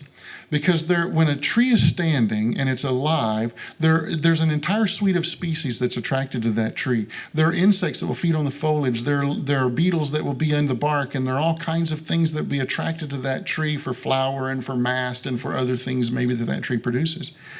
But when that tree dies, it's only completed 1/3 of its ecological life. Because a standing dead tree will now have all of those species that were attracted to it as it was alive. Since there's no more vegetation, they go somewhere else. But now a new suite of species come in. The native bees and the beetles will burrow holes into the dead wood, and they will reproduce in the dead wood. The beetles will get under the bark, and then you have nuthatches and you have woodpeckers that come in, and they make holes, and then the chickadees nest and all that. And so there's an entirely new ecosystem created by this standing dead tree. That's still only 2/3. At some point, that tree will fall if it's left to its natural process. It will fall, and then completely new species will be attracted to that tree. There will be lizards that will be attracted to it that weren't attracted to it otherwise. There will be new places to nest. So a tree has 3 ecological lives. And so when we take a dead tree and we remove it from the landscape, we have now cost us a tremendous amount of ecosystem services. First of all, again, there's the fuel, staff, and equipment cost. But when we have a chainsaw and we're cutting the tree down, we're producing toxins in the air that degrade air quality. But ecosystem services like perching sites, that's lost. Nesting cavities are lost. Food sources are lost. Biodiversity is lost. So how can we do something different? First of all, we can leave snags in place as long as they don't pose a risk. That doesn't cost us any food, staff, or equipment. We don't have any degraded air quality. We have the perching sites remain. We have the nesting cavities, the food sources, and biodiversity all retained. But at this point in time, probably through some of your mind is like, yeah, but what about the risk of that tree falling, right? Is that in somebody's mind? Yeah. So fortunately, there are some things that we can do. If you'll notice that tree, it has like a couple of main stems and then a whole bunch of branches that go out like fingers. Have you ever put your hand out the window with your hand open like this and feel it? And then you turn your hand like this? It's a lot less a lot more wind resistance. And so you can do the same thing to a snag. It's called limbing that snag. You can take away those limbs and it reduces the wind shear stress, and that snag can now live and stand in that capacity for many more years to come, still providing ecosystem services for us and being much safer at that point. We still have all the other benefits being retained, biodiversity being retained. Now, at some point, I will go out and monitor a snag and I will say, this snag is at the end of its standing life and we now need to move it to its third phase. And we will purposefully fell that tree. Most people, that sounds weird when you say it that way, but to cut a tree down means to fell the tree. So if we fell that tree and leave it in place, then what we've created is that third phase of ecological services for that tree. We have all the new food sources. We've now created firefly habitat. We have nutrient cycling that goes on for that tree, and we end up allowing that tree to fulfill all of its ecosystem services by making just a few tweaks to how we manage that tree. Moving on to trees in a different way, lion tailing costs us. Has anybody ever heard the term lion tailing? Yes, a couple of you. So lion tailing simply means stripping the limbs of all the vegetation and leaving little tufts, kind of like a lion's tail, at the very end. This tree is the magnificent red oak at Mary Kyle Hartson Park. It has been lion-tailed severely, and these are the scars just from years of this practice. This isn't just, to me, unsightly, but it's actually really unhealthy for that tree. The reason is, first of all, the costs, fuel, staff, and equipment to do this, but the branches aren't shaded anymore, and they end up getting sun-scald, and that sun-scald kills the bark. And as that bark gets killed, that tree slowly struggles, and this practice will kill this tree. Now, this is not the same red oak. This is a live oak that's adjacent to that red oak in Mary Kyle Hartson. It had also been lion-tailed, but it had been lion-tailed a couple of years ago. And you can see the response along the stem. This is epicormic sprouting. Anytime you see a tree doing this, it's recovering from a significant impact. And so when you lion-tail, the tree throws out all of these sprouts so that it can start building the ability to produce sugars and to heal itself. And then what typically happens is someone will come back and go, well, that needs to be trimmed again. And they lion-tail that tree again, starting this process all over again. And again, it's a vicious cycle that will kill that tree. So that's tremendously costly to us to do this practice. So how can we create this practice in a way that pays us? How can we treat our trees in ways that pay us? First of all, stop lion-tailing. And the second of all, that means we'll save that cost. But then we can come in and we can individually select which of those resprouts are going to do the tree the most good. And we trim off all the ones that aren't doing the tree any good so it can then put its resources into the ones that are left behind. And we can very quickly heal the scalding and help that tree recover, simply by changing a few management approaches. So toxic chemicals are also something that typically we can see being used, not just here, but elsewhere.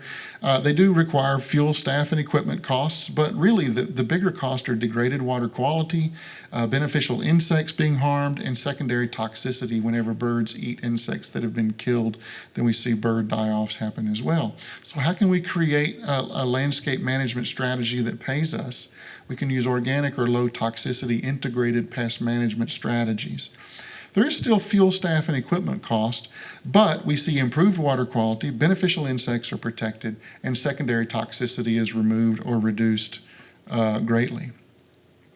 Exotic landscapes cost us. Again, there's fuel, staff, and equipment cost to putting these plants in, but the bigger cost is the fact that they require supplemental water, they require fertilizers and pesticides. But the biggest cost of all is lost opportunity. I want to unpack this a little bit. What do I mean by that? Have you ever heard of Doug Tallamy? Have any of you heard of him, read any of his works? He's an entomologist at the University of Delaware, He's written 3 bestsellers, Nature's Best Hope, Bringing Nature Home, and The Nature of Oaks. He has done a lot of research on the impact of exotic plants in landscapes as they impact our native ecosystems. He has come over the years up with a very simple yet profound truth. Exotic plants don't feed native insects. No native plants means no native insects. No native insects means no food web. Now again, to put a face to this, what does that mean? His research has demonstrated the average songbird pair requires 6,000 to 9,000 caterpillars to raise 1 clutch of eggs. Think about that. Now, if you want to have an area that's actually supporting all different kinds of bird species, how many caterpillars do you need feeding on those native plants to be able to support that food web? To drive this point home a little bit more of the lost opportunity, excuse me, this is not a park, but this is in Kyle, and this is a little triangle where there is an opportunity to have some things planted in the past, and 14 crepe myrtles were placed there. Crepe myrtles are native to Asia, and they support 3 species. So now, I want to compare that to this one tree, live oak, native to Kyle, supports over 500 species. So the lost opportunity was planting 14 crepe myrtles when we could have planted many other native species that would be feeding hundreds and thousands of insects that would be feeding the birds and the butterflies. That's what I mean by lost opportunity. It's a significant, significant cost. So how do we create landscapes that pay us? Native plants. They do still require staff and equipment to put in, but they don't require supplemental water whenever they're established. They don't require fertilizers or pesticides, and they provide that broad foundation for the food web, which keeps our ecosystems healthy and thriving. Now, if we move back to invasive or exotic species, some of them are not just a lost opportunity, they're actually invasive. So if you see here in this picture, there is a wall of ligustrum along what is the future vibe alignment there. The other day we went out and I took this picture. It's just an entire wall of ligustrum. And in this case, invasive species will displace entire ecosystems. So they crash all of the food web, and most of these species are introduced through landscaping, mostly. A secondary source is agriculture. But mostly it's what we're planting in our landscapes. Now here's the really sad, and this is going to be an ugly slide with big blobs on it. That's not the way it looked on my computer, but this is just a partial list of all the exotic invasive, a partial list of the exotic invasive plant species that we're struggling with in our area. And that's just plants. There are also animals. We mentioned feral hogs already this evening. So invasive species cost us financially, but really, from an ecosystem perspective, they're devastating. Now, how do we manage a landscape that pays us? We try to remove those exotic invasive species. There is fuel, staff, and equipment cost to do that. It's hard work. But the payoff is native ecosystems and native habitats are restored. So this is the current state now of Kyle. The bad news is our parks aren't really healthy right now. We have vast expanses of mowed grass, eliminating pollinator habitat. We have historically had kind of a policy of removing snags. And we have many trees in our parks that have been lion-tailed. And exotic landscapes, though less common now in some of our newer parks, we're seeing more native landscapes. We still see a lot of exotic landscapes around our city. And again, the simple case that we have invasive species rampant throughout all of our parks.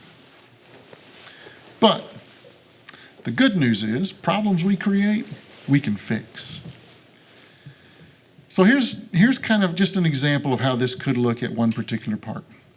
This is Steeplechase Park. It's 39.6 acres. And right now, there are about 4 acres that are considered conservation, and these 4 acres are not mowed on a regular basis. All the rest of the park is mowed on some sort of a frequent basis. And mainly down through that conservation 4 acres is simply the stream corridor and the drainage corridors that lead to that stream. All the rest of the park is maintained at some frequency with mowing.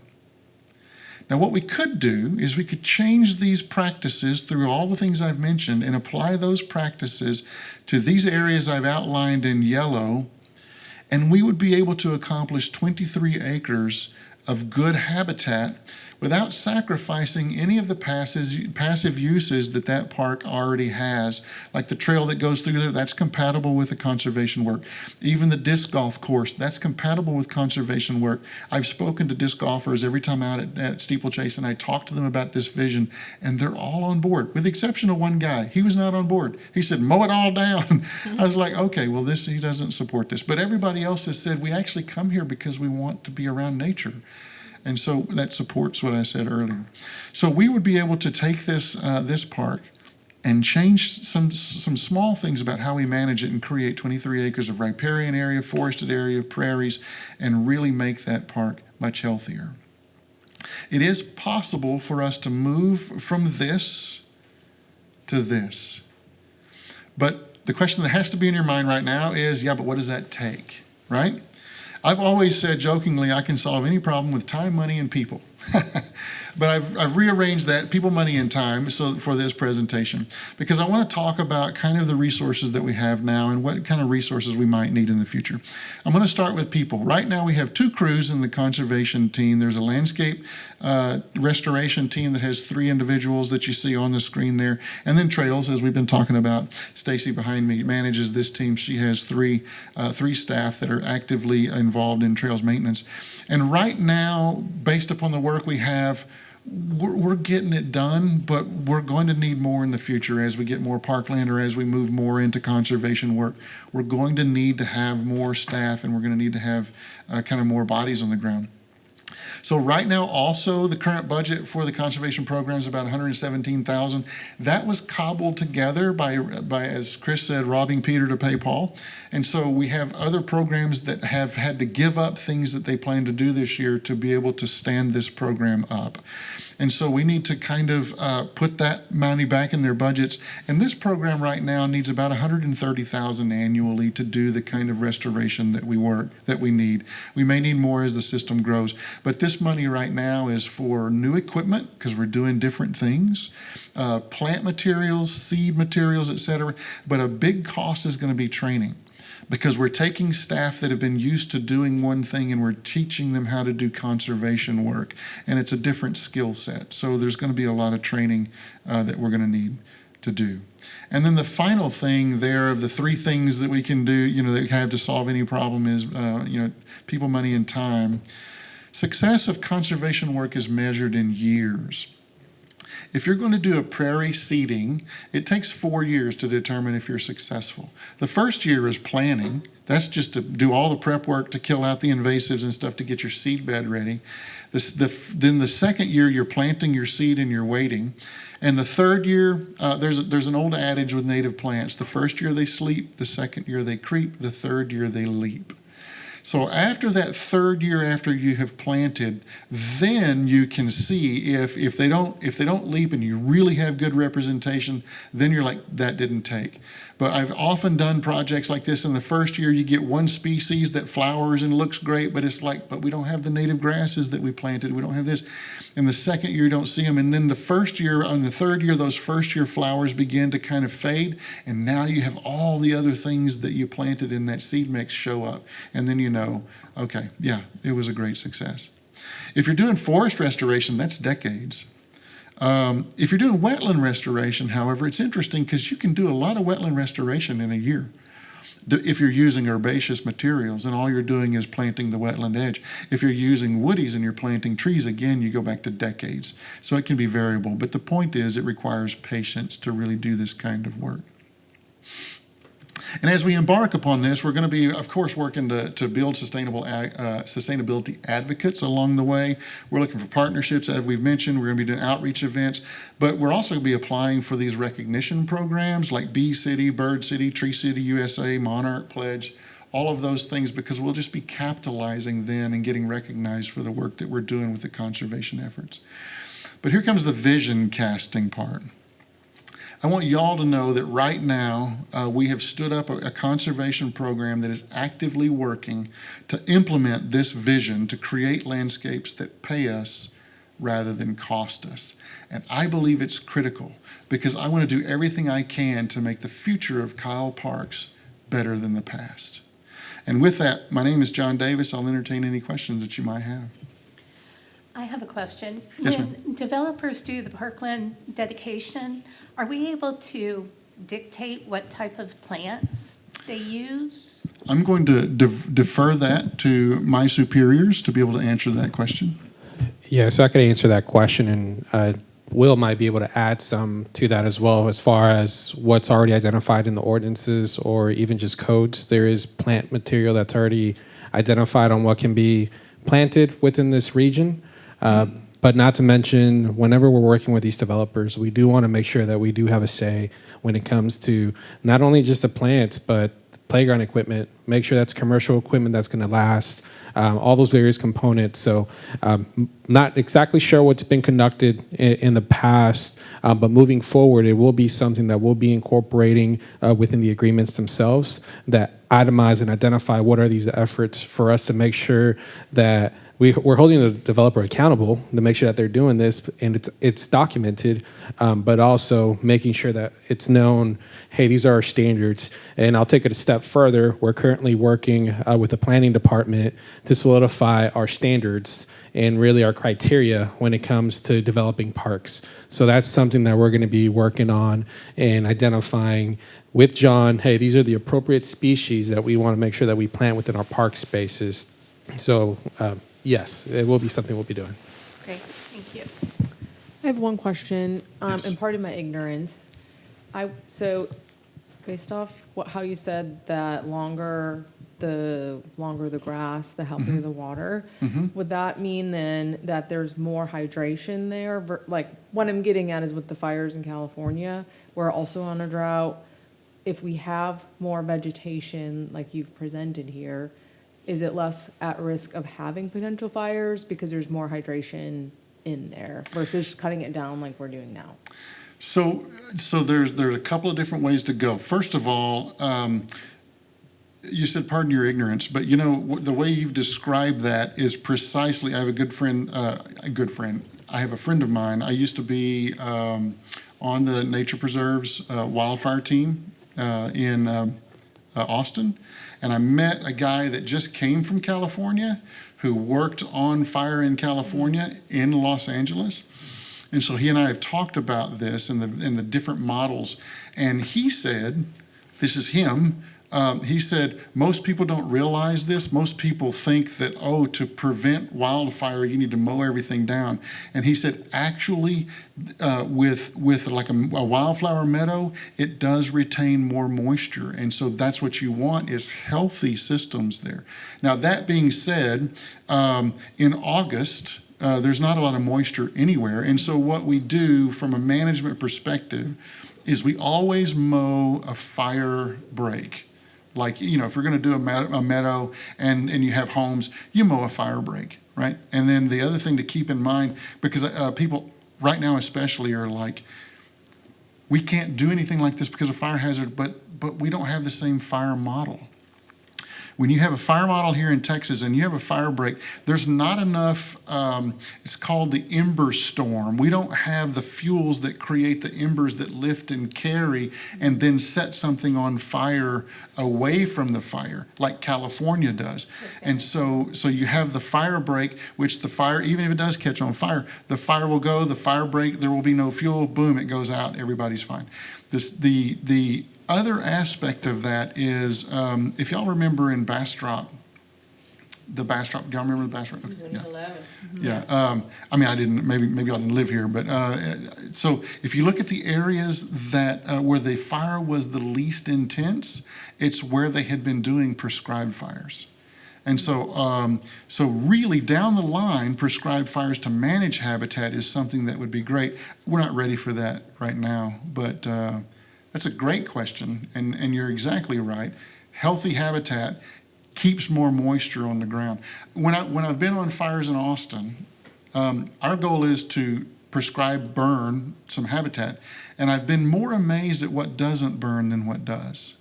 I've had situations where I'm trying to, with a torch, I'm trying to catch something on fire and it won't burn, and I'm just like, wow. I wish more people saw that. They would be less fearful. It's a great question. Thank you. Yes, ma'am. A few things.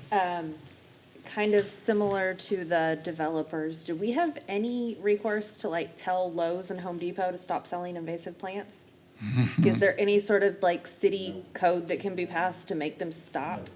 Because they're not good about it.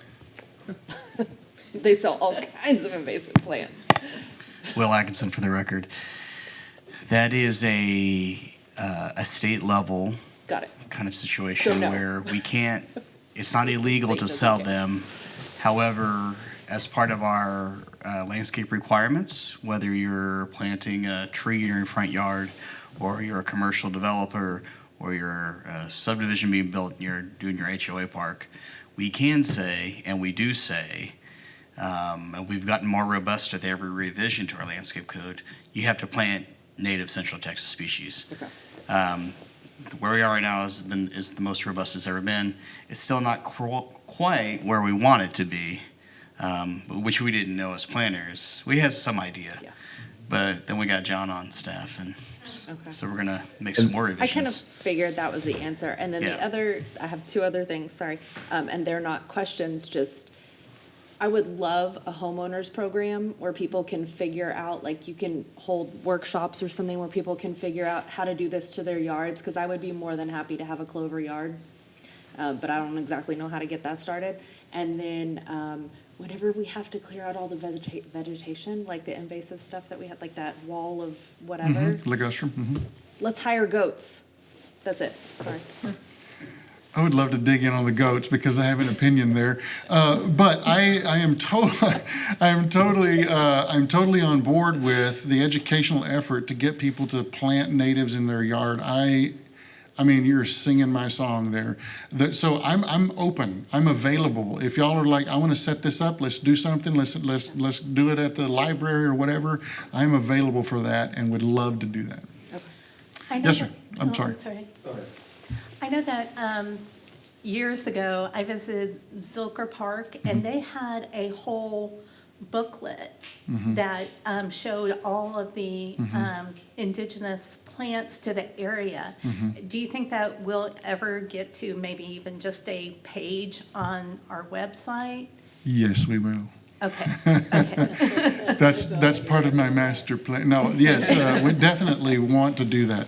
There are all kinds of there is all kinds of content right now that I have that just hasn't been moved to the website yet because I've been here 3 months and I've been trying to get my legs under me. But absolutely, we've even been discussing videos and other things that we can do to really kind of try to teach people plant this, not that.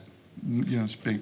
Huge. And I do think that there'll be some education needed for like the snags, and as well as not mowing these big tracts of land that people are typically see it mowed. I do think that we might need some education in that, so we're not getting Facebook posts saying, why aren't they mowing Kyle Park? Yeah, and it's imperative to get ahead of that stuff. I mean, you can use PSAs, you can talk about, interesting, in another agency I worked at, it was very similar to Kyle in that once upon a time, the solution was to mow it down. And then we began to learn the value in conservation and some of the things that Mr. Davis talked about this evening. And we began being proactive with neighborhood groups, going out and talking to them about wildflower areas and the benefits of that, and these grow zones or no-mow areas. We began doing Ask the Expert series, which is something that we'll be doing in City of Kyle as well under Parks and Recreation, so that experts that we have like John Davis can begin to tell the community and share this wealth of knowledge that he has about best practices for conservation that people could even apply at their houses. But we got to the point where people who used to complain about wildflower areas in some of the more affluent areas of this major city were then coming to us when we mowed the parks. When we mowed, we had to seasonally do mowings in wildflower areas, and then they were calling city council members saying, they're mowing over a no-mow zone. We even had, because we had signage out, they had QR codes that would link back. And so the pendulum swung hard the other way, and we had to then do PSAs to educate people of why it's important for us to mow. So as John had mentioned, I mean, there's still opportunity for us to move towards conservation. It's not too late. So if I get a warning from Kyle Code and Enforcement about a dead tree in my yard, I can say it's on its second life, right? You can say that. So, I mean, that gets into, yeah, I was going to say, I want to defer to the planner. So as I understand it, and I say that specifically because I don't know the specific code enforcement rules we have in place, but I do think we've adopted the national property maintenance code, which probably, as I believe, includes maintaining your yard and mowing and not letting your grass grow a little bit taller and stuff like that. So as we're coming along and trying to get more native species in and have a more conservation mindset, if we need to adjust our own rules on the flip side of it from an enforcement standpoint and provide more training also, we should definitely take a look at that. And it's nice that Will has a lot of expertise coming from the planning division, but I mean, we're in the park and rec realm now, and not every tree, even within our park system, we have to assess it case by case. So if there's a tree that's adjacent to a playground and has more targets and more risk, we're gonna treat that differently. We have a lot of opportunity though within a lot of our maintained acreage where we can allow for snags to go through these cycles of life in the appropriate manner. And it's, even with the snag, it's going to take some on-site education as to why it's in its standing state and what the benefits are. So I hope that answers your question, Mr. Ramirez. Well, I mean, you can't have it both ways, is what I'll tell you. If my tree's dead, her tree's dead, and you say, no, you gotta cut yours down, hers is fine. Well, I meant that it's pertinent to parks versus a residential. Okay. Is that tree gonna fall in your neighbors or in the yard or in the It's not road? dead. It was just a question. Hypothetical. I can also tell you though, I mean, what Mr. Lopez brings I'll up. go out there, be like, hey, what do you think? This dead tree, cut it down, do we leave it up for a little while? Say I have a neighbor that, oh man, I've gotta cut this tree down, it's dead. Oh wait, I just learned a whole bunch of stuff on a dead tree. This bad boy's alive, and it's still feeding stuff. So that gets at the best management practices, and one of the things Mr. Lopez brought up is each tree is treated differently based upon the environment, right? So one of the things that you can look at is you can say, and he mentioned targets. If you say, okay, well this may fall on my neighbor's fence, right? And my neighbor's fence is 20 feet away.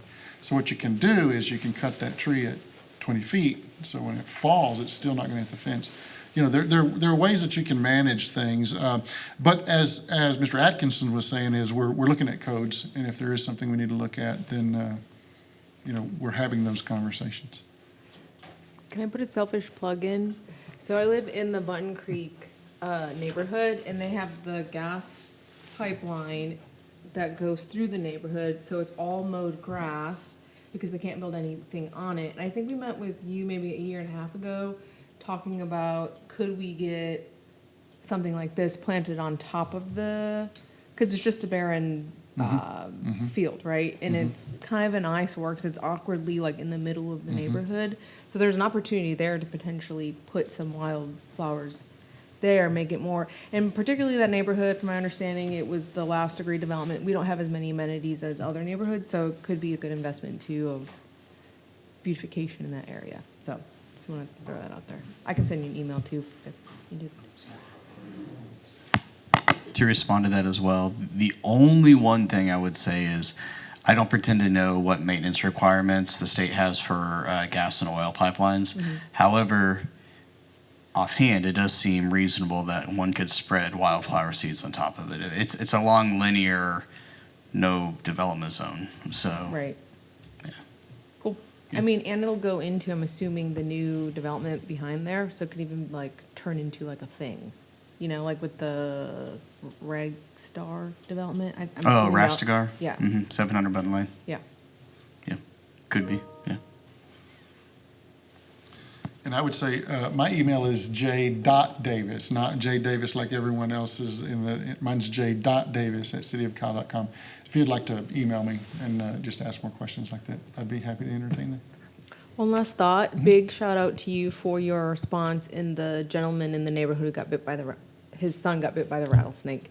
He posted in our Facebook neighborhood page that he was very happy with your response, and he felt that the city really cared about the situation that happened. So I think that was a great outreach opportunity there. Thank you.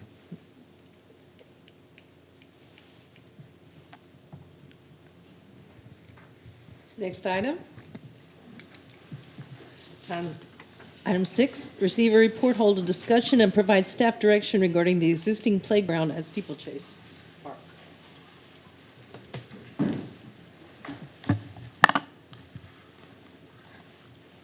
All right, Chris Escoto, Parks Deputy Director. Today we're going to be talking to you about Steeplechase Playground. As we've been talking throughout the night, this has been an item that is identified from a CIP standpoint, just Steeplechase in generality. So Steeplechase has a bucket that we are looking to identify all these various improvements where we've identified Steeplechase as that opportunity. So I will be passing this over to Will Atkinson, who's going to be talking today about the Steeplechase Playground in the future and what we've assessed as staff on how we can better this play space.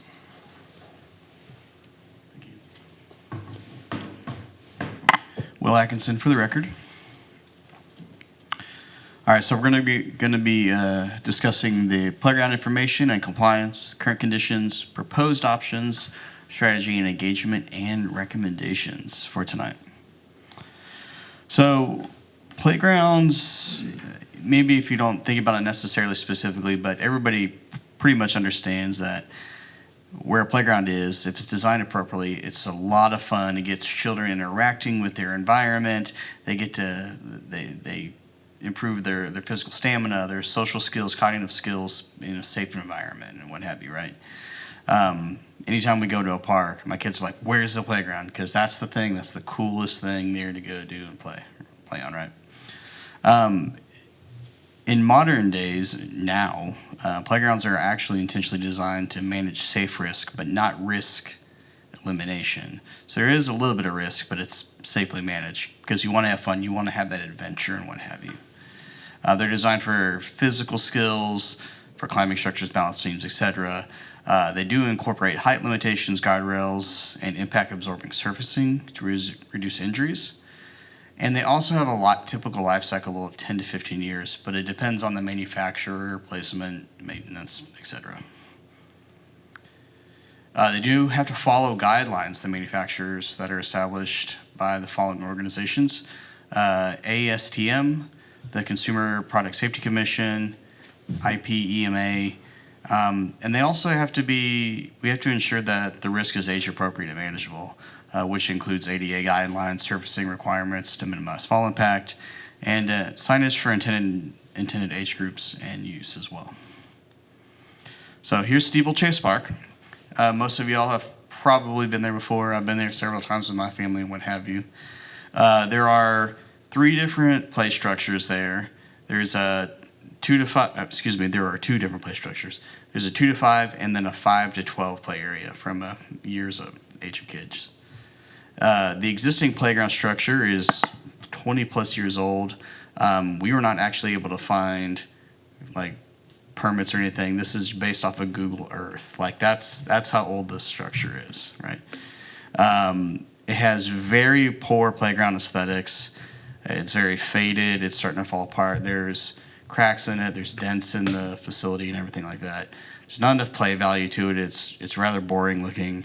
And it doesn't really feature any inclusive components. This was before manufacturers really started thinking about that. Some of the challenges that we have to the wood chip area to get into it, there's 2 plastic ADA entrance ramps that are warping and they're not really ADA compliant at all. There's limited sidewalk connection points, outdated safety measures, and because it's so old, it's really hard to replace components of it due to that. They don't make them anymore. And there's also missing playground signage. And so here's a couple of pictures. The first one, the bars right there. I try to take a picture of that to make sure you kind of, the blue one, it's kind of bent. You have in the middle, you have one of those plastic ADA ramps.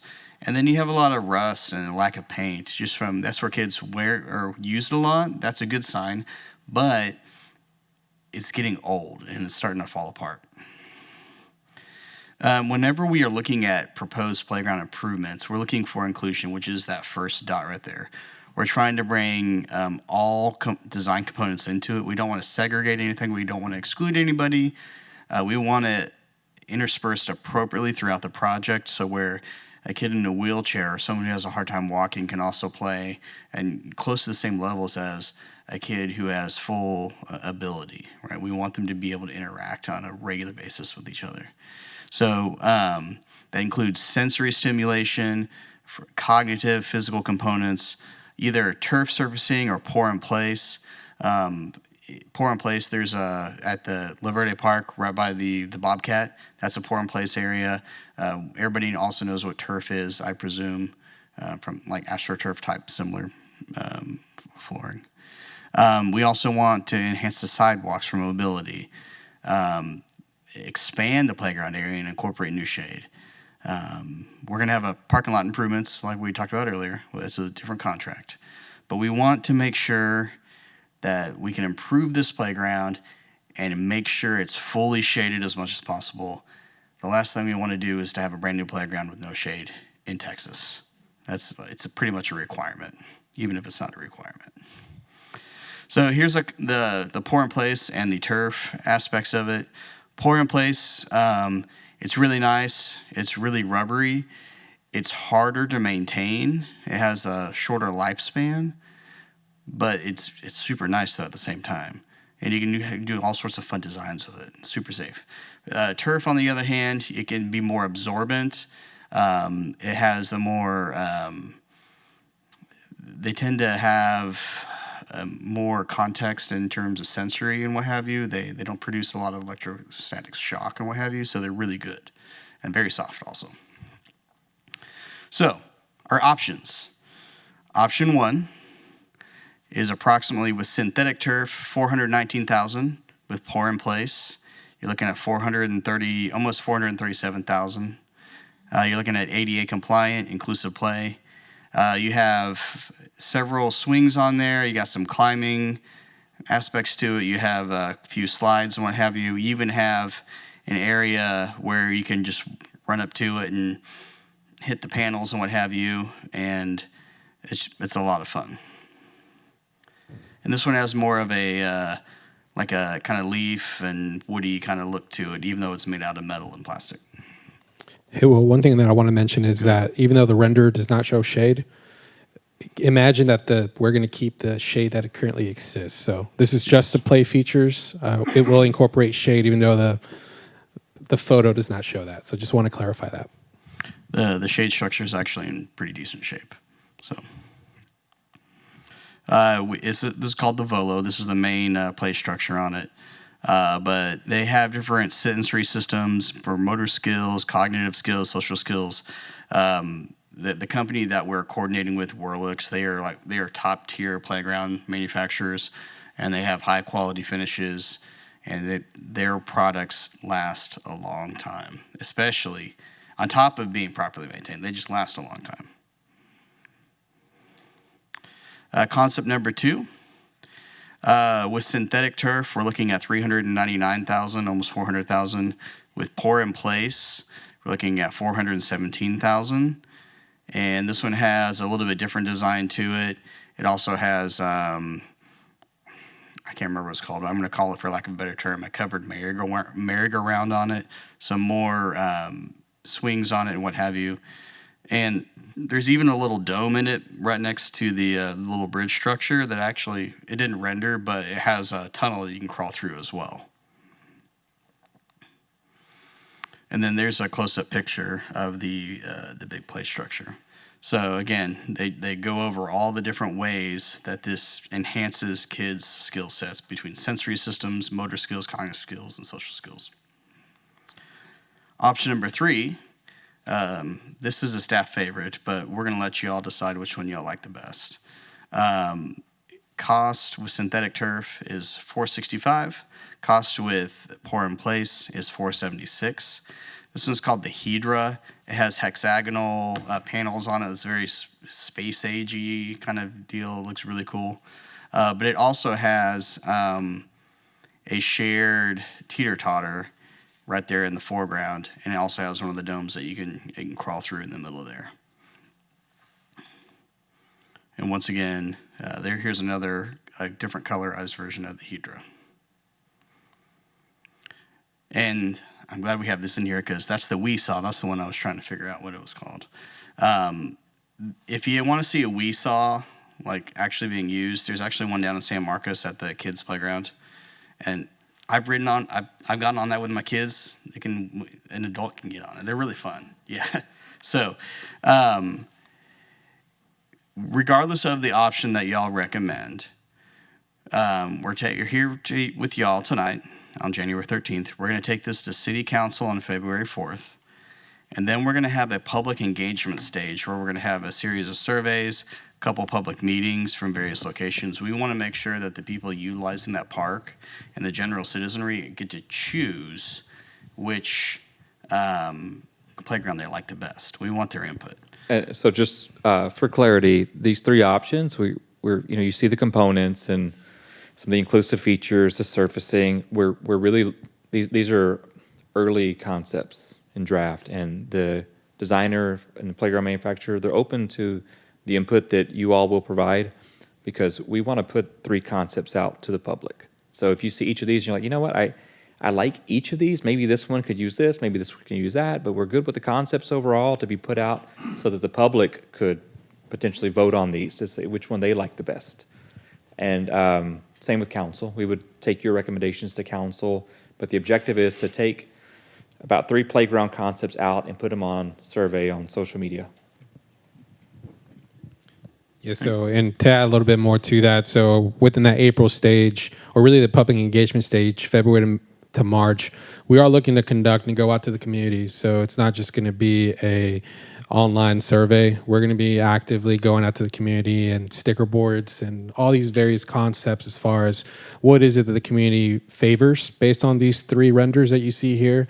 These renders are not final. These are renders that we're currently looking to improve. As Will mentioned, there is a dome, so to call, within that middle crater. Each concept has that, but they weren't able to render that tunnel that goes to the middle. So there's a little bit more enhancement that needed to be incorporated. However, staff has identified Steeplechase as a playground that needs to get improved, and we wanted to get something in front of you today and see if you agree with the direction based on the 3 concept model and go into the public engagement stage, where then by end of year, we can hopefully get a new playground featured at Steeplechase Park.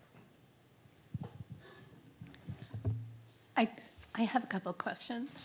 My first one is the difference between synthetic turf and pour in place as a safety.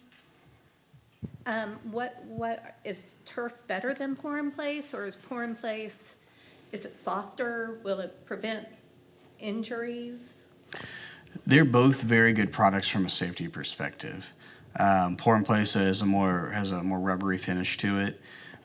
You might get a little bit more of a scrape though on pour in place, but in the bigger picture of it is it's a little bit harder to maintain, and its lifespan's a little bit shorter. So if we have to like pull out, if you replace a carpet tile, like you would in here possibly, the turf actually is easier to accomplish with it, but they're both good.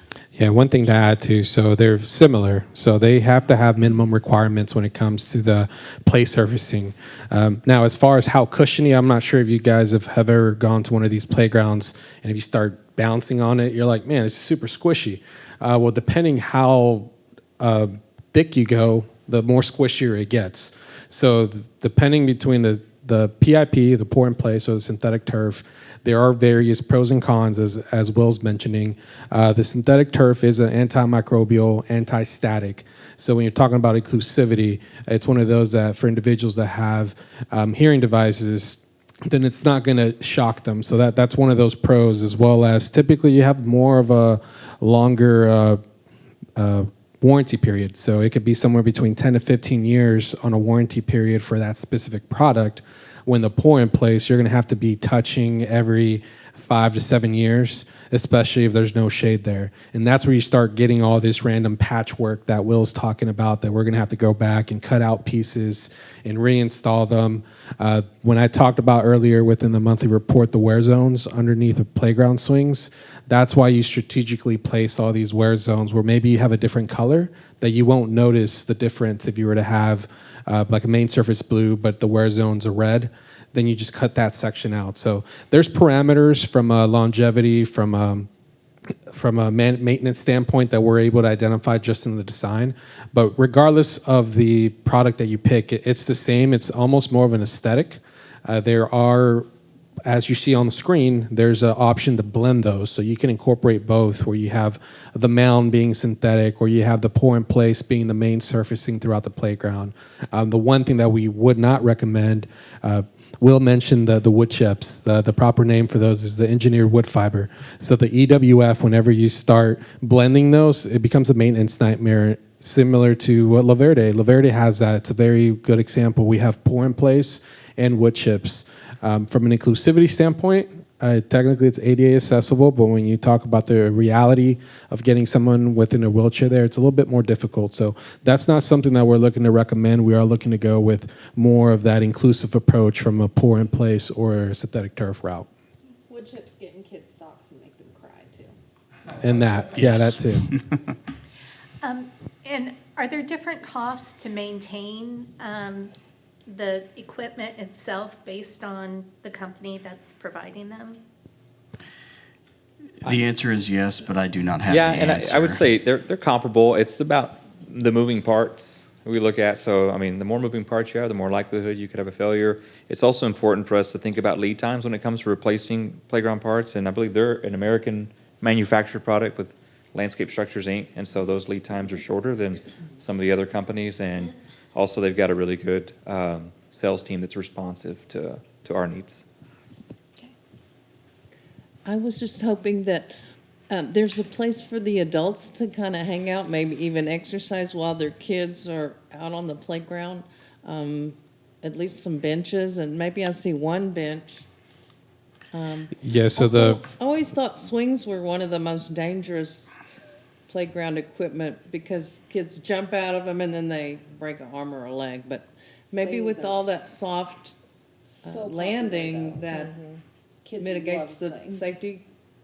Yeah, so one thing to note that you don't necessarily see here, whether they're more dangerous, I don't know if that's true or not. I'm not that expert that justifies or reviews that, but I can tell you that playgrounds do have a zone. So every single piece of equipment that you see here has a specific zone. So this footprint that you see here has to have proper spacing from a safety standpoint. So the swings, because they do, swing, they will have a bigger width where they do take up more room. So that's why you see that big space in between the swings and the play structure due to that instance. So that is something that is considered within the design as far as placement from a furnishings and benches standpoint. There are benches that exist out within the park, and we're looking to connect these sidewalks. So as of right now, there are no sidewalks that lead right to these benches, nor is there companion concrete pads that if someone that's wheelchair bound wants to sit next to somebody able-bodied that wants to sit down in a wheelchair, there's no room for that right now. So that's something that's going to be incorporated. So this is what we're talking about: accessibility, mobility, inclusiveness. These are elements that we're looking to incorporate within this design. One thing that I do want to note that you do not see in front of you is the cost that you see from the turf and the PIP is for the playground equipment and for the surfacing installation. Now, we're talking about connecting sidewalks incorporating the shade. The shade, we will need to change out the shade fabric itself, and probably repaint the post. That's going to be an additional cost that's not factored in here. But again, we're looking to go out to the community and try to get what their favorite design is when it comes to the play feature and what they really want to see over at Steeplechase. So Will, what do you need from us? Just approval to show this to city council?